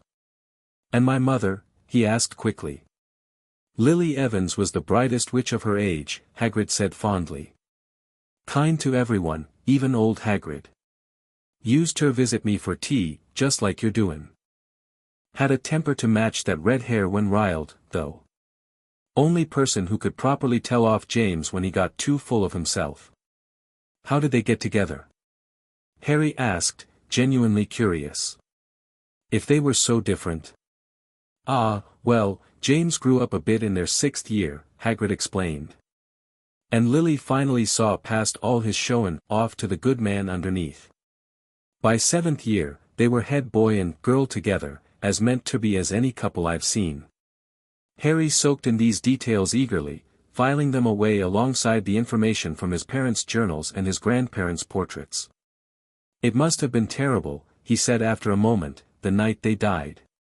"When Voldemort," Hagrid flinched violently, spilling tea across the table. "Don't say that name," he admonished. "Sorry," Harry apologized. "When you know who came to our house." "Terrible doesn't begin to cover it," Hagrid said gruffly, mopping up the spilled tea with a tablecloth-sized handkerchief. "I was the one who found ya, did ya know that? After it happened." "No," Harry said truthfully. "I didn't know that. Dumbledore sent me," Hagrid continued, seemingly relieved to share this burden. "Great man, Dumbledore, knew something had happened right away. I got there and the house was in ruins, your parents." He swallowed hard. "And there was you, just a baby with that cut on your forehead, cryin', in your crib. And you took me to the Dursleys," Harry said softly. "Well, not right away," Hagrid corrected. "Sirius Black turned up on that flyin' motorbike of his. He'd been your dad's best friend, your godfather. Wanted ter take ya himself, but I had me orders from Dumbledore. Black lent me his motorbike ter take ya to Surrey, where Dumbledore and Professor McGonagall were waitin'. This was new information. Professor McGonagall was there when I was left at the Dursleys?" "Course she was," Hagrid confirmed. "Spent the whole day watchin' them muggles in her cat form. She's an animagus, ya know. Didn't think much of em, from what I gathered. But Dumbledore explained about the blood protection, how ya had ter stay with your mother's sister ter keep ya safe from you-know-who's followers." Harry carefully maintained a neutral expression despite his inner turmoil. So McGonagall had seen the Dursleys, had expressed reservations, but had ultimately deferred to Dumbledore's judgment. And Hagrid clearly believed completely in the blood protection justification, despite the fact that Harry had been left on a doorstep in November with nothing but a letter. "I see," he said eventually. "Thank you for telling me, Hagrid. It helps, knowing more about what happened." "Anytime, Harry," Hagrid said warmly. "Yeah, just ask ol' Hagrid whenever ya want to know more about your parents. I got plenty o' stories." As they steered the conversation to lighter topics, Harry's mind was racing, fitting these new pieces into the puzzle of Dumbledore's machinations. McGonagall's involvement complicated matters. She hadn't just followed orders blindly but had actually observed the Dursleys and still allowed Harry to be placed with them. Either her concerns had been superficial, or Dumbledore's influence over her was profound enough to override her judgment. When they left Hagrid's hut an hour later, their pockets weighed down with rock cakes they'd been too polite to refuse, Harry was deep in thought. He needed to learn more about McGonagall's relationship with Dumbledore, her knowledge of his parents' will, and her role in the events following their deaths. As his head of house and a named potential guardian, she represented both a possible ally and a potential obstacle to his plans. But for now, he would continue his strategy of careful observation and selective revelation. The foundations were being laid, the players identified. The game was complex, but Harry was proving himself a quick study. September melted into October, bringing crisp autumn air and a deepening routine of classes, homework, and careful intelligence gathering. Harry maintained his academic performance at a level that demonstrated clear talent without drawing excessive attention, usually matching Hermione Granger's achievements in practical work while allowing her to dominate theoretical answers in class. He spent much of his free time forming connections with his fellow students across all four houses. While Ron Weasley remained his closest companion in Gryffindor, along with Neville, who blossomed under Harry's patient encouragement, Harry made a point of partnering with Ravenclaws during shared classes, joining study groups with Hufflepuffs in the library, and maintaining cordial if distant relations with select Slytherins. "Don't see why you bother with all those Hufflepuffs," Ron complained one evening as they returned from a study session with Hannah Abbott, Susan Bones, and Justin Finch-Fletchley. "It's not like we have exams anytime soon." "It's not just about studying," Harry explained patiently. "Hannah's aunt runs the largest magical greenhouse supplier in Britain, useful for herbology insights. Susan's aunt is the director of magical law enforcement, probably good to know if I ever need legal advice about, say, my parents' case. And Justin has connections to Muggle nobility, which might be valuable someday for navigating both worlds." Ron stared at him. "You've thought about all that? They're just kids our age. Who will grow up to have positions and connections in every part of wizarding society," Harry pointed out. "Besides, they're nice people. Isn't that reason enough to be friendly?" This concept seemed to baffle Ron, whose social world remained firmly centered on Gryffindor Tower, but he shrugged and let the matter drop. In truth, Harry's networking served multiple purposes beyond the practical advantages he'd outlined to Ron. Each new connection provided information, perspectives, and potential future allies. The children of prominent families often innocently repeated their parents' views on political matters, magical theory, and, most valuably, opinions about Albus Dumbledore and his role in wizarding society. What emerged was a complex portrait of the headmaster as a figure both revered and resented, depending on family allegiance. The traditionally light families like the Bones and Abbott spoke of him with near-religious admiration. Neutral families like the Greengrasses and Devises acknowledged his power and contributions while maintaining a certain skepticism about his political agenda. And those aligned with traditional pure-blood values, not necessarily dark, but conservative in their approach to magical society, viewed him as an interfering progressive whose Muggle-friendly policies threatened wizarding traditions. Most interestingly, very few people seemed to know Dumbledore as a person rather than an icon.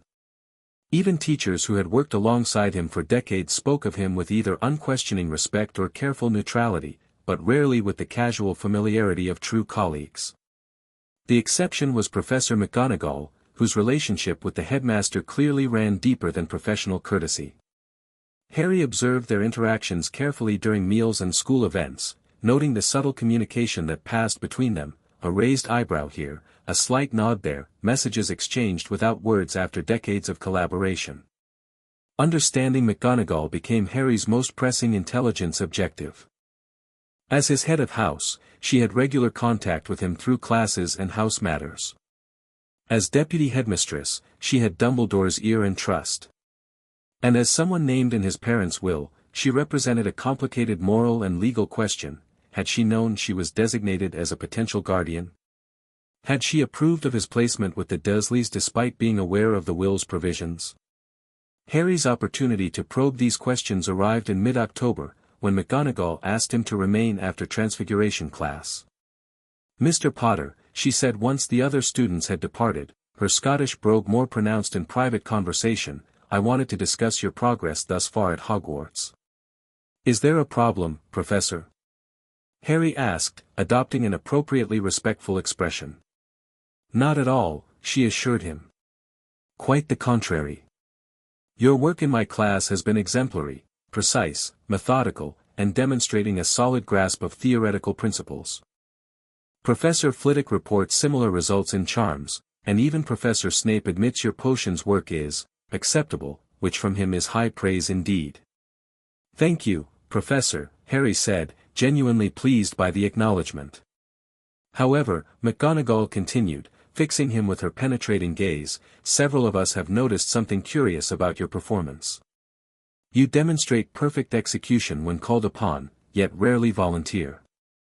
Your written work shows depth of understanding without drawing attention to advanced knowledge you clearly possess.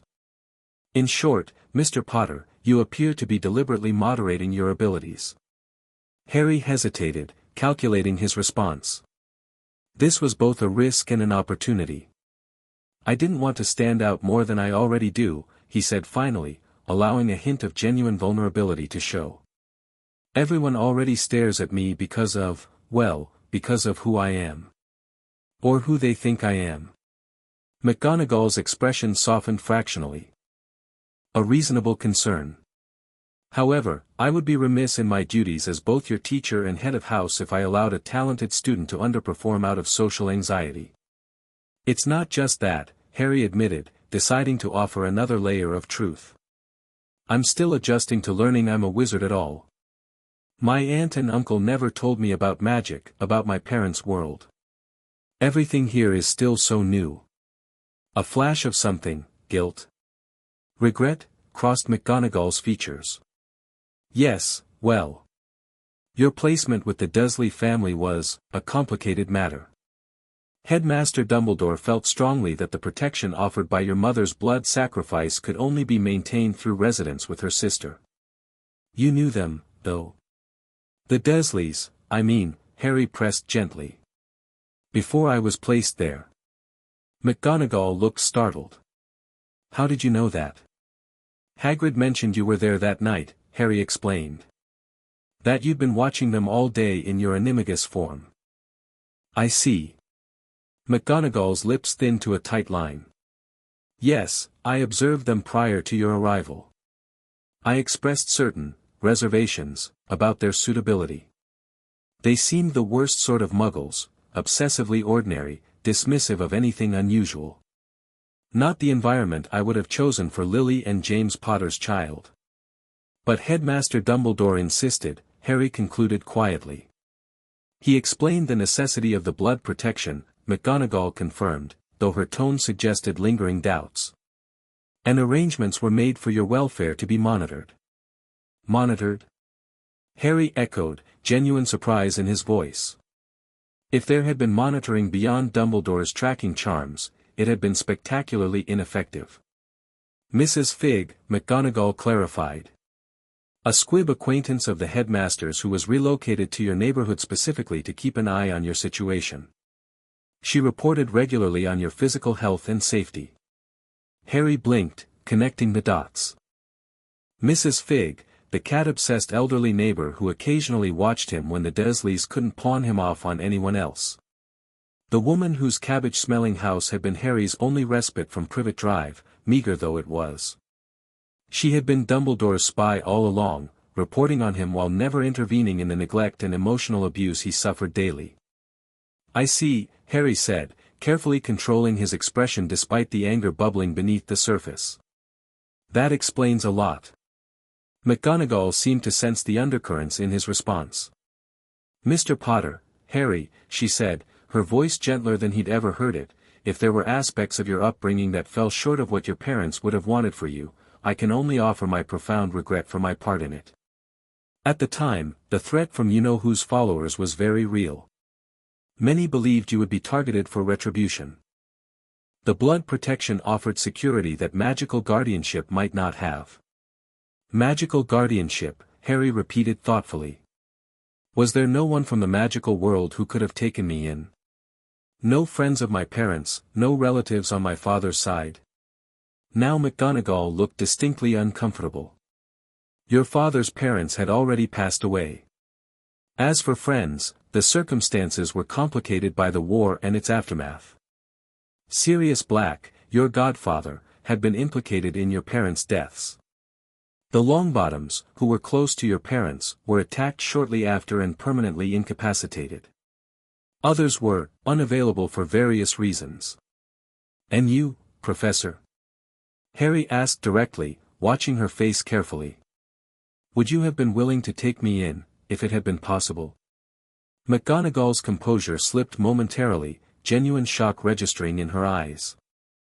That is, the question never arose formally, she said, her Scottish accent more pronounced in her discomfort. Albus, the headmaster, had determined that the blood protection was paramount. I understand, Harry said, though he didn't, not really. Her non-answer spoke volumes. Either McGonagall had never known she was named in the will, or she had chosen not to challenge Dumbledore's decision despite that knowledge. Neither possibility reflected well on her, though the former at least suggested ignorance rather than complicity. Sensing the conversation had strayed far from her original purpose, McGonagall straightened and resumed her professional demeanor. In any case, Mr. Potter, the point of this meeting was to encourage you to stop restraining your magical education out of concern for social perceptions. Your parents were both exceptional students who took pride in their abilities. I believe they would want you to do the same. Thank you, Professor, Harry said sincerely. I'll try to remember that. As he left her office, Harry's mind was racing with new information and implications. The revelation about Mrs. Figg was particularly disturbing. It meant Dumbledore had indeed been receiving regular reports about Harry's living conditions and had chosen to do nothing. The blood protection excuse rang increasingly hollow in light of this systematic monitoring that permitted ongoing neglect. And McGonagall, her reaction to his direct question about guardianship suggested she had been kept in the dark about the will's provisions. Her evident guilt and regret seemed genuine, yet she had still deferred to Dumbledore's judgment despite her own reservations. Harry needed to consult with Elaine about these developments.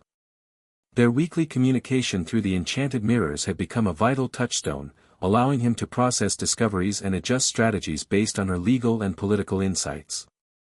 That evening, after his dorm mates had fallen asleep, Harry drew his bed curtains, cast a privacy charm Elaine had taught him, and activated the communication mirror. Elaine Whitecroft, he whispered, watching as the mirror's surface shimmered and then revealed his guardian's face. Harry, she greeted him warmly. How has your week been? He quickly summarized his conversation with McGonagall, including the revelations about Mrs. Figg's monitoring role and the professor's evident ignorance about being named in the will. This confirms our suspicions that Dumbledore kept the will's contents from those who might have challenged his guardianship arrangements, Elaine observed, her expression thoughtful. McGonagall's reaction suggests she was never informed of her legal standing in this matter. Does that make her less culpable? Harry asked. She still saw the Dursleys, still had doubts about them, and still went along with Dumbledore's plan. Culpability exists on a spectrum, Elaine replied carefully. McGonagall failed to advocate for you as strongly as she perhaps should have, but without knowledge of the will, she likely believed she had no legal standing to challenge Dumbledore's decision. Her deference to his judgment, while frustrating from our perspective, would have seemed reasonable given his stature and her understanding of the situation. And Mrs. Figg? Harry pressed. All those years of reporting to Dumbledore while I was sleeping in a cupboard, being starved, wearing rags. Elaine's expression hardened. That is significantly more troubling. If Dumbledore was receiving regular reports on your welfare and took no action to improve your circumstances, it demonstrates a callous disregard that cannot be excused by claims of blood protection. This information strengthens our legal position considerably. How so? Negligent monitoring constitutes failure of magical guardianship duties, Elaine explained. If we can prove Dumbledore was receiving reports indicating substandard care yet took no remedial action, it establishes a pattern of willful neglect rather than mere ignorance. Could this help with Sirius's case too? Harry asked hopefully. Potentially, yes. It establishes a pattern of Dumbledore manipulating guardianship matters for his own purposes, which lends credibility to our claim that he deliberately allowed an innocent man to be imprisoned to facilitate his control over you. Speaking of Sirius's case, Elaine had updates of her own. I've had a productive meeting with Amelia Bones, she reported. While she remains skeptical about Black's innocence, she's agreed to review the case file personally after I pointed out certain procedural irregularities. What kind of irregularities? Black was sent to Azkaban without a trial, Elaine revealed grimly. Barty Crouch Sr., who was head of magical law enforcement during that chaotic period, signed an emergency order of indefinite detention based on the eyewitness accounts and what was considered overwhelming evidence. But no formal trial was conducted, no veritasium administered, and no magical oath or testimony taken. Harry felt a surge of hope mixed with outrage. So he's been in prison for 10 years without even being properly convicted? Precisely. Director Bones was genuinely disturbed by this discovery. While she doesn't yet accept our theory about Pettigrew's survival and treachery, she acknowledges that the lack of due process alone warrants investigation. What's the next step? Harry asked eagerly. Bones will review the evidence personally, including the spell damage analysis from the explosion that supposedly killed Pettigrew and the Muggles. She's also agreed to interview Black directly, something that was never done during the initial investigation. When? That's the challenging part, Elaine admitted. The bureaucratic process for accessing an Azkaban prisoner, particularly one held in maximum security, is complex and time-consuming. Bones estimates it may take until after the new year to cut through the red tape, especially while maintaining the discretion this situation requires. Harry's excitement dimmed somewhat at this timeline, but he understood the need for caution. As long as there's progress, he said. Sirius has endured 10 years already. A few more months won't break him if there's hope at the end. That's a mature perspective, Elaine approved. Now, regarding your studies, how are you balancing your actual abilities with the persona you're presenting in class? It's getting more difficult, Harry admitted. McGonagall's already noticed I'm holding back. But I think I can adjust gradually, allow more of my capability to show through over time, as though I'm gaining confidence rather than having possessed the skills all along. A sensible approach, Elaine agreed. And your occlumency practice? Daily, Harry confirmed. The meditation exercises are becoming almost automatic now. I can feel when my shields are strong versus when they need reinforcement. And I've only caught Snape testing them twice more since that first potions class. Excellent progress. Has Dumbledore made any direct approaches yet? No, Harry said, somewhat surprised by this himself. He watches me during meals sometimes, and he always seems to be nearby during major school events, but he hasn't spoken to me personally since the welcome feast. Interesting, Elaine mused. He may be taking a longer view, allowing you to settle into Hogwarts before establishing a more direct connection. Or he may be receiving reports from staff and portraits that satisfy his current information needs. Portraits? Harry repeated, suddenly alert. Of course, Elaine nodded. As headmaster, Dumbledore can command all the portraits in Hogwarts to observe and report to him.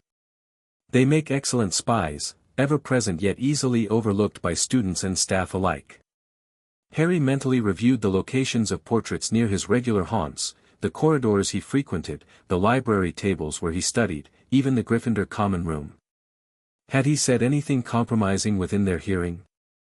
I've been careful, he assured both Elaine and himself.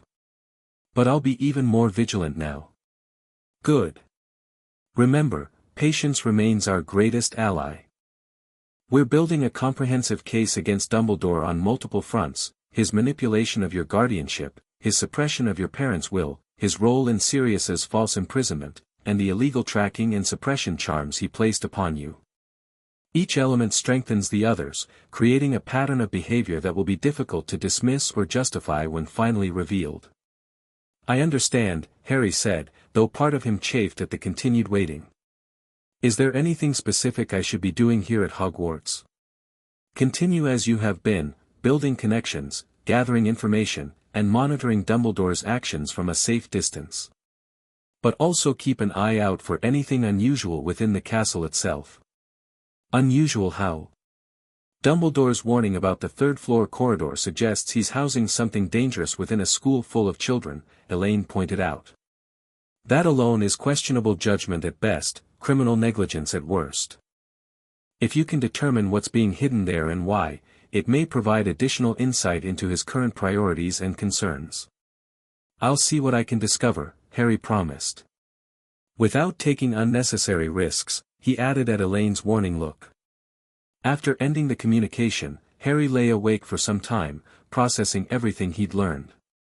The pieces were slowly coming together, revealing an increasingly disturbing picture of Dumbledore's manipulations. From the illegal tracking charms to the suppression of the will, from the negligent monitoring through Mrs. Figg to the apparent abandonment of Sirius to Azkaban without trial, the pattern was one of a man who believed absolutely in his own judgment and righteousness, regardless of the cost to others. Yet questions remained. What was Dumbledore's ultimate goal in controlling Harry so thoroughly? What threat did he perceive that justified such extreme measures? And most pressingly, what was hidden in the forbidden third-floor corridor that warranted endangering students with the mere possibility of its discovery? These questions would have to wait for another day. For now, Harry needed rest. Tomorrow would bring new classes, new observations, new pieces of the puzzle to collect and analyze. The game continued, and Harry was determined to play it well, not just for himself, but for Sirius, for his parents' memory, and for the truth that had been buried beneath a decade of carefully constructed lies. Halloween arrived with a festive atmosphere pervading the castle. The great hall had been decorated with floating jack-o'-lanterns, live bats swooping among the enchanted ceiling stars, and elaborate sweet displays on each house table. For most students, it was a day of excitement and anticipation for the evening feast. For Harry, it marked the 10-year anniversary of his parents' murder. He had awoken that morning with a heaviness in his chest that no amount of Halloween cheer could dispel. Throughout his classes, he went through the motions mechanically, his mind repeatedly drifting to the fragments of memory he'd recovered after the removal of Dumbledore's blocking charms, his mother's desperate pleas, his father's final stand, the high, cold laugh that preceded the killing curse. "You all right, mate?" Ron asked as they left Charms class, where Professor Flitwick had finally taught them the levitation charm Harry had secretly mastered months ago. "You've been quiet all day." "Just thinking," Harry replied. "Today's not really a celebration for me, you know. It's the day my parents died." Ron looked stricken, his freckles standing out against his suddenly pale face. "Blimey, Harry, I didn't even think, I'm sorry." "It's okay," Harry assured him. "No one else seems to have made the connection either." He gestured to the chattering students around them, all looking forward to the feast. It's strange how a tragedy for one family becomes a holiday for an entire society. Behind them, Hermione Granger cleared her throat softly. She'd been partnered with Ron during Charms, a pairing that had ended with her huffily correcting his pronunciation and him storming off in embarrassment. "I read about it in modern magical history," she said hesitantly. "About it happening on Halloween." "I'm sorry, Harry. It must be difficult to see everyone celebrating." Harry offered her a small, genuine smile of appreciation. "Thanks, Hermione. It helps that someone understands." Ron, still smarting from their Charms class interaction and perhaps feeling guilty about his oversight regarding the date's significance, muttered something unflattering about know-it-alls and hurried ahead to catch up with Seamus and Dean. "He's just embarrassed because you corrected him in class," Harry explained as Hermione's face fell. "Ron doesn't like feeling shown up, especially in front of others." "I was only trying to help," Hermione protested, though her tone suggested she recognized her delivery might have been lacking in tact. His pronunciation was completely wrong. He could have put someone's eye out with the way he was waving his wand. "Your advice was correct," Harry acknowledged. "But sometimes how we say things matters as much as what we're saying. Ron's got 5 older brothers who've all been successful at Hogwarts in different ways. He's sensitive about measuring up." Hermione looked thoughtful. "I hadn't considered that. I'm an only child, so I've never had to worry about comparisons like that." "Same here," Harry said. "Different circumstances, obviously, but I understand what it's like to be judged against a standard you feel you can't possibly meet." They walked in companionable silence for a moment before Hermione spoke again.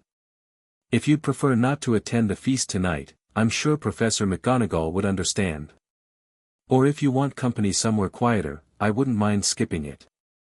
The offer touched Harry deeply. For all her sometimes bossy manner and relentless academic focus, Hermione had a kind heart and genuine empathy for others' pain. "Thank you," he said sincerely. "But I think I should go. Hiding away won't change what happened, and my parents wouldn't want me to isolate myself on their account." This was true, if incomplete. Harry also wanted to observe Dumbledore during the feast. The anniversary of Voldemort's defeat was undoubtedly significant to the headmaster as well, and people often revealed more in moments of emotional resonance than they intended. When they entered the Great Hall that evening, Harry was immediately struck by the contrast between the festive decorations and the somber weight in his own heart. He took a seat at the Gryffindor table beside Neville, who squeezed his shoulder briefly in silent support. News of the date's significance for Harry had apparently spread through their year mates, and several offered awkward but well-meaning expressions of sympathy. At the high table, Dumbledore presided over the proceedings with his usual benevolent demeanor, though Harry thought he detected a certain reserved quality in the headmaster's usual cheerfulness. Professor McGonagall, seated to Dumbledore's right, glanced at the Gryffindor table several times, her eyes finding Harry with what appeared to be genuine concern. Most interesting, however, was Professor Snape's conspicuous absence from the staff table. As Harry scanned the high table a second time to confirm, he noticed Professor Quirrell looking particularly nervous, his turban slightly askew and his hands trembling more noticeably than usual as he reached for his goblet. Harry had just begun to wonder about these anomalies when the Great Hall's doors burst open with a bang. Professor Quirrell sprinted into the hall, his turban askew and terror on his face. Everyone stared as he reached Professor Dumbledore's chair, slumped against the table, and gasped, "Troll, in the dungeons, thought you ought to know." He then sank to the floor in a dead faint. The ensuing uproar was immediate and chaotic. It took several purple firecrackers exploding from the end of Dumbledore's wand to bring silence. "Prefects," he rumbled, "lead your houses back to the dormitories immediately." Percy Weasley leapt into action with evident relish. "Follow me. Stick together, first years. No need to fear the troll if you follow my orders. Stay close behind me, now. Make way, first years coming through. Excuse me, I'm a prefect." As they joined the Hufflepuff streaming toward the marble staircase, Harry suddenly grabbed Ron's arm. "Ron! Hermione doesn't know about the troll." "What are you talking about?" Ron demanded, trying to extricate himself from Harry's grip. "She wasn't at the feast," Harry explained quickly. "I overheard Parvati telling Lavender that Hermione's been crying in the girls' bathroom all afternoon after what you said. She doesn't know about the troll." Ron looked stricken. "Oh, all right," he muttered. "But Percy'd better not see us." Ducking down, they joined the Hufflepuffs going the other way, slipped down a deserted side corridor, and hurried toward the girls' bathroom. They had just turned the corner when they heard quick footsteps behind them. "Percy," hissed Ron, pulling Harry behind a large stone griffin. Peering around it, however, they saw not Percy but Snape. He crossed the corridor and disappeared from view. "What's he doing?" Harry whispered. "Why isn't he down in the dungeons with the rest of the teachers?" "Search me," Ron replied. Quietly as possible, they crept along the next corridor after Snape's fading footsteps. "He's heading for the third floor," Harry noted, remembering his conversation with Elaine about the forbidden corridor. Whatever Dumbledore was hiding there, Snape appeared to be using the troll distraction to investigate it. But Harry's immediate concern had to be Hermione. "Come on," he urged Ron, pulling him in the direction of the girls' bathroom. They had just reached the corridor when a foul stench reached their nostrils, followed immediately by the sound of low grunting and the shuffling of enormous feet. At the end of the passage, the troll was emerging from a room, which Harry realized with horror was the very bathroom they were headed for. "The keys are in the lock," Harry muttered. "We could lock it in." "Good idea," said Ron nervously. They edged toward the open door, mouths dry, praying the troll wasn't about to come out of it. With one great leap, Harry managed to grab the key, slam the door, and lock it. Yes. Flushed with their victory, they started to run back up the passage, but as they reached the corner they heard something that made their hearts stop, a high, petrified scream from the chamber they'd just locked. "Hermione," they gasped in unison. It was the last thing they wanted to do, but what choice did they have? Wheeling around, they sprinted back to the door and turned the key, fumbling in their panic. Harry pulled the door open, and they ran inside. Hermione Granger was shrinking against the wall opposite, looking as if she was about to faint. The troll was advancing on her, knocking sinks off the walls as it went. "Confuse it," Harry said desperately to Ron, seizing a tap and throwing it against the wall. The troll stopped a few feet from Hermione. It lumbered around, blinking stupidly, to see what had made the noise. Its small eyes saw Harry. It hesitated, then made for him instead, lifting its club as it went. "Oi, pea-brain," yelled Ron from the other side of the chamber, throwing a metal pipe at it. The troll didn't even seem to notice the pipe hitting its shoulder, but it heard the yell and paused again, turning toward Ron instead. Harry used the distraction to circle around the troll, calling to Hermione, "Come on, run, run." But she couldn't move, still flat against the wall, her mouth open with terror. The shouting and echoes seemed to be driving the troll berserk. It roared and started toward Ron, who was nearest and had no way to escape. In that moment of crisis, Harry's carefully maintained restraint vanished.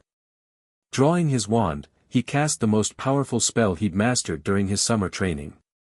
"Bombarda," he shouted, aiming not at the troll itself, but at the ceiling above it. The controlled explosion spell was beyond first-year curriculum, but Harry had practiced it diligently with Elaine as part of his defensive repertoire. The blast shattered the stone ceiling, raining heavy debris onto the troll's head and shoulders. It staggered, momentarily stunned but not defeated. "Ron, get Hermione out," Harry commanded, already shifting position for a better angle. Reducto. This second spell, aimed at the floor beneath the troll's feet, fractured the stone and caused the creature to lose its balance. As it teetered, Harry levitated a large chunk of ceiling debris and propelled it forcefully into the troll's chest, finally knocking the creature backward. It hit the wall with tremendous force and slid to the ground, unconscious. Ron gaped at Harry in shock. "Bloody hell! Where did you learn to do that?" Before Harry could formulate a plausible explanation, they heard the sound of running footsteps and loud voices. A moment later, Professor McGonagall burst into the room, closely followed by Snape and Quirrell. Quirrell took one look at the troll, let out a faint whimper, and sat quickly down on a toilet, clutching his heart. Snape bent over the troll, examining it with narrowed eyes. McGonagall was looking at Harry and Ron with an expression of cold fury that made both boys tremble. "What on earth were you thinking?" she demanded, cold anger in her voice. "You're lucky you weren't killed. Why aren't you in your dormitory?" Then a small voice came from the shadows. "Please, Professor McGonagall, they were looking for me. Miss Granger." McGonagall sounded thunderstruck. Hermione had managed to get to her feet at last. "I went looking for the troll because I thought I could deal with it on my own, you know, because I've read all about them." Ron dropped his wand in shock at this unexpected lie from rule-abiding Hermione. Harry maintained his composure, though he too was surprised by her intervention. "If they hadn't found me, I'd be dead now," Hermione continued. Harry used some sort of explosion spell on the ceiling and then another spell on the floor. "There wasn't time to fetch anyone. It was about to finish me off when they arrived." Harry noticed Snape giving him a swift, piercing look that suggested he wasn't buying this story entirely. And no wonder, the spells Harry had used were well beyond first-year level. "Well, in that case," said Professor McGonagall, staring at the three of them, "Miss Granger, you foolish girl, how could you think of tackling a mountain troll on your own?" Hermione hung her head, and Harry was speechless. Hermione was the last person to do anything against the rules, and here she was, pretending she had, to get them out of trouble. "Miss Granger, 5 points will be taken from Gryffindor for this," said Professor McGonagall. "I'm very disappointed in you. If you're not hurt at all, you'd better get off to Gryffindor Tower. Students are finishing the feast in their houses." Hermione left, head still bowed. Professor McGonagall turned to Harry and Ron. "Well, I still say you were lucky, but not many first years could have taken on a full-grown mountain troll. Mr. Potter, those spells you used are not taught until at least third year. Where did you learn them?" Harry had prepared for questions about his advanced magical knowledge, but he hadn't expected to reveal it quite so dramatically. "I've been doing additional reading, Professor," he said, which was technically true. "After I learned about being a wizard, I was eager to catch up on everything I'd missed growing up with Muggles."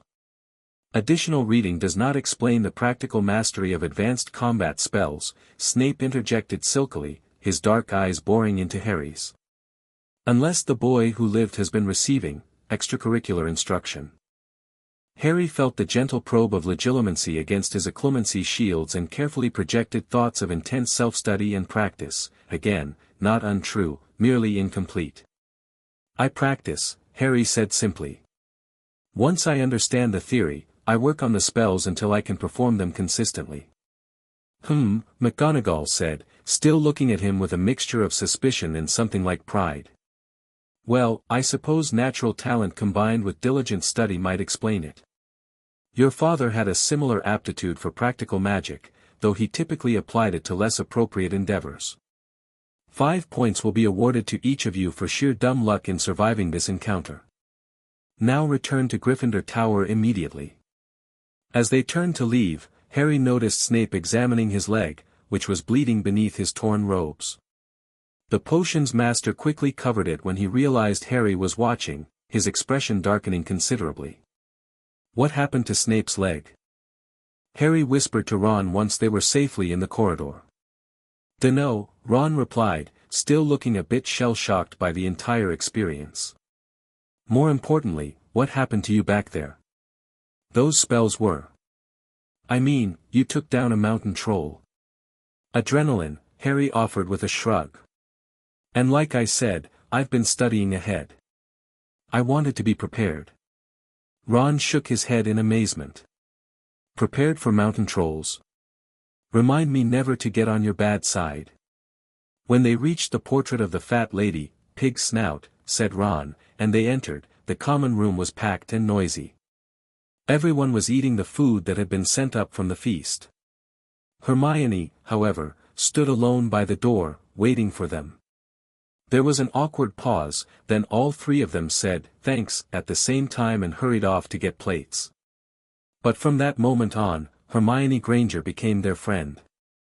There are some things you can't share without ending up liking each other, and knocking out a 12-foot mountain troll is one of them. Later that night, after his dorm mates had fallen asleep, Harry reflected on the day's events with a mixture of satisfaction and concern. The troll incident had forced him to reveal more of his magical capability than he'd planned, drawing attention from both McGonagall and Snape. And Snape's injured leg confirmed he'd attempted to access whatever was hidden in the third-floor corridor during the commotion. Most worryingly, Harry had glimpsed something in Professor Quirrell during the battle that disturbed him deeply. When the defense against the dark arts teacher had entered the bathroom and seen the unconscious troll, there had been a momentary flash of, not fear, as his subsequent whimpering suggested, but fury. It had crossed his features so quickly that Harry might have imagined it, yet the impression lingered. These observations, combined with the significance of the Halloween date itself, left Harry with the uneasy feeling that larger forces were stirring around him, forces beyond Dumbledore's manipulations and his own quest for truth. Something was hidden at Hogwarts, something valuable enough for Snape to risk discovery investigating it. Something connected, perhaps, to the anniversary of Voldemort's defeat. As Harry finally drifted toward sleep, his parents' faces filled his mind, not as they appeared in his recovered memories of their deaths, but as they looked in happier times, from the photographs and pensive memories he'd discovered in the Potter Vault. Whatever challenges lay ahead, he would face them with the same courage James and Lily had shown 10 years ago, standing against darkness even when it seemed undefeatable. Their sacrifice had given him life. His efforts now would give their deaths meaning by exposing the truth, about Dumbledore, about Sirius, about everything that had been hidden for a decade beneath layers of manipulation and deceit. The phoenix was rising from the ashes, wings spread wide, casting its shadow over secrets long buried but soon to be revealed. The end. Thank you for watching this video. Please be sure to subscribe to our channel and like this video.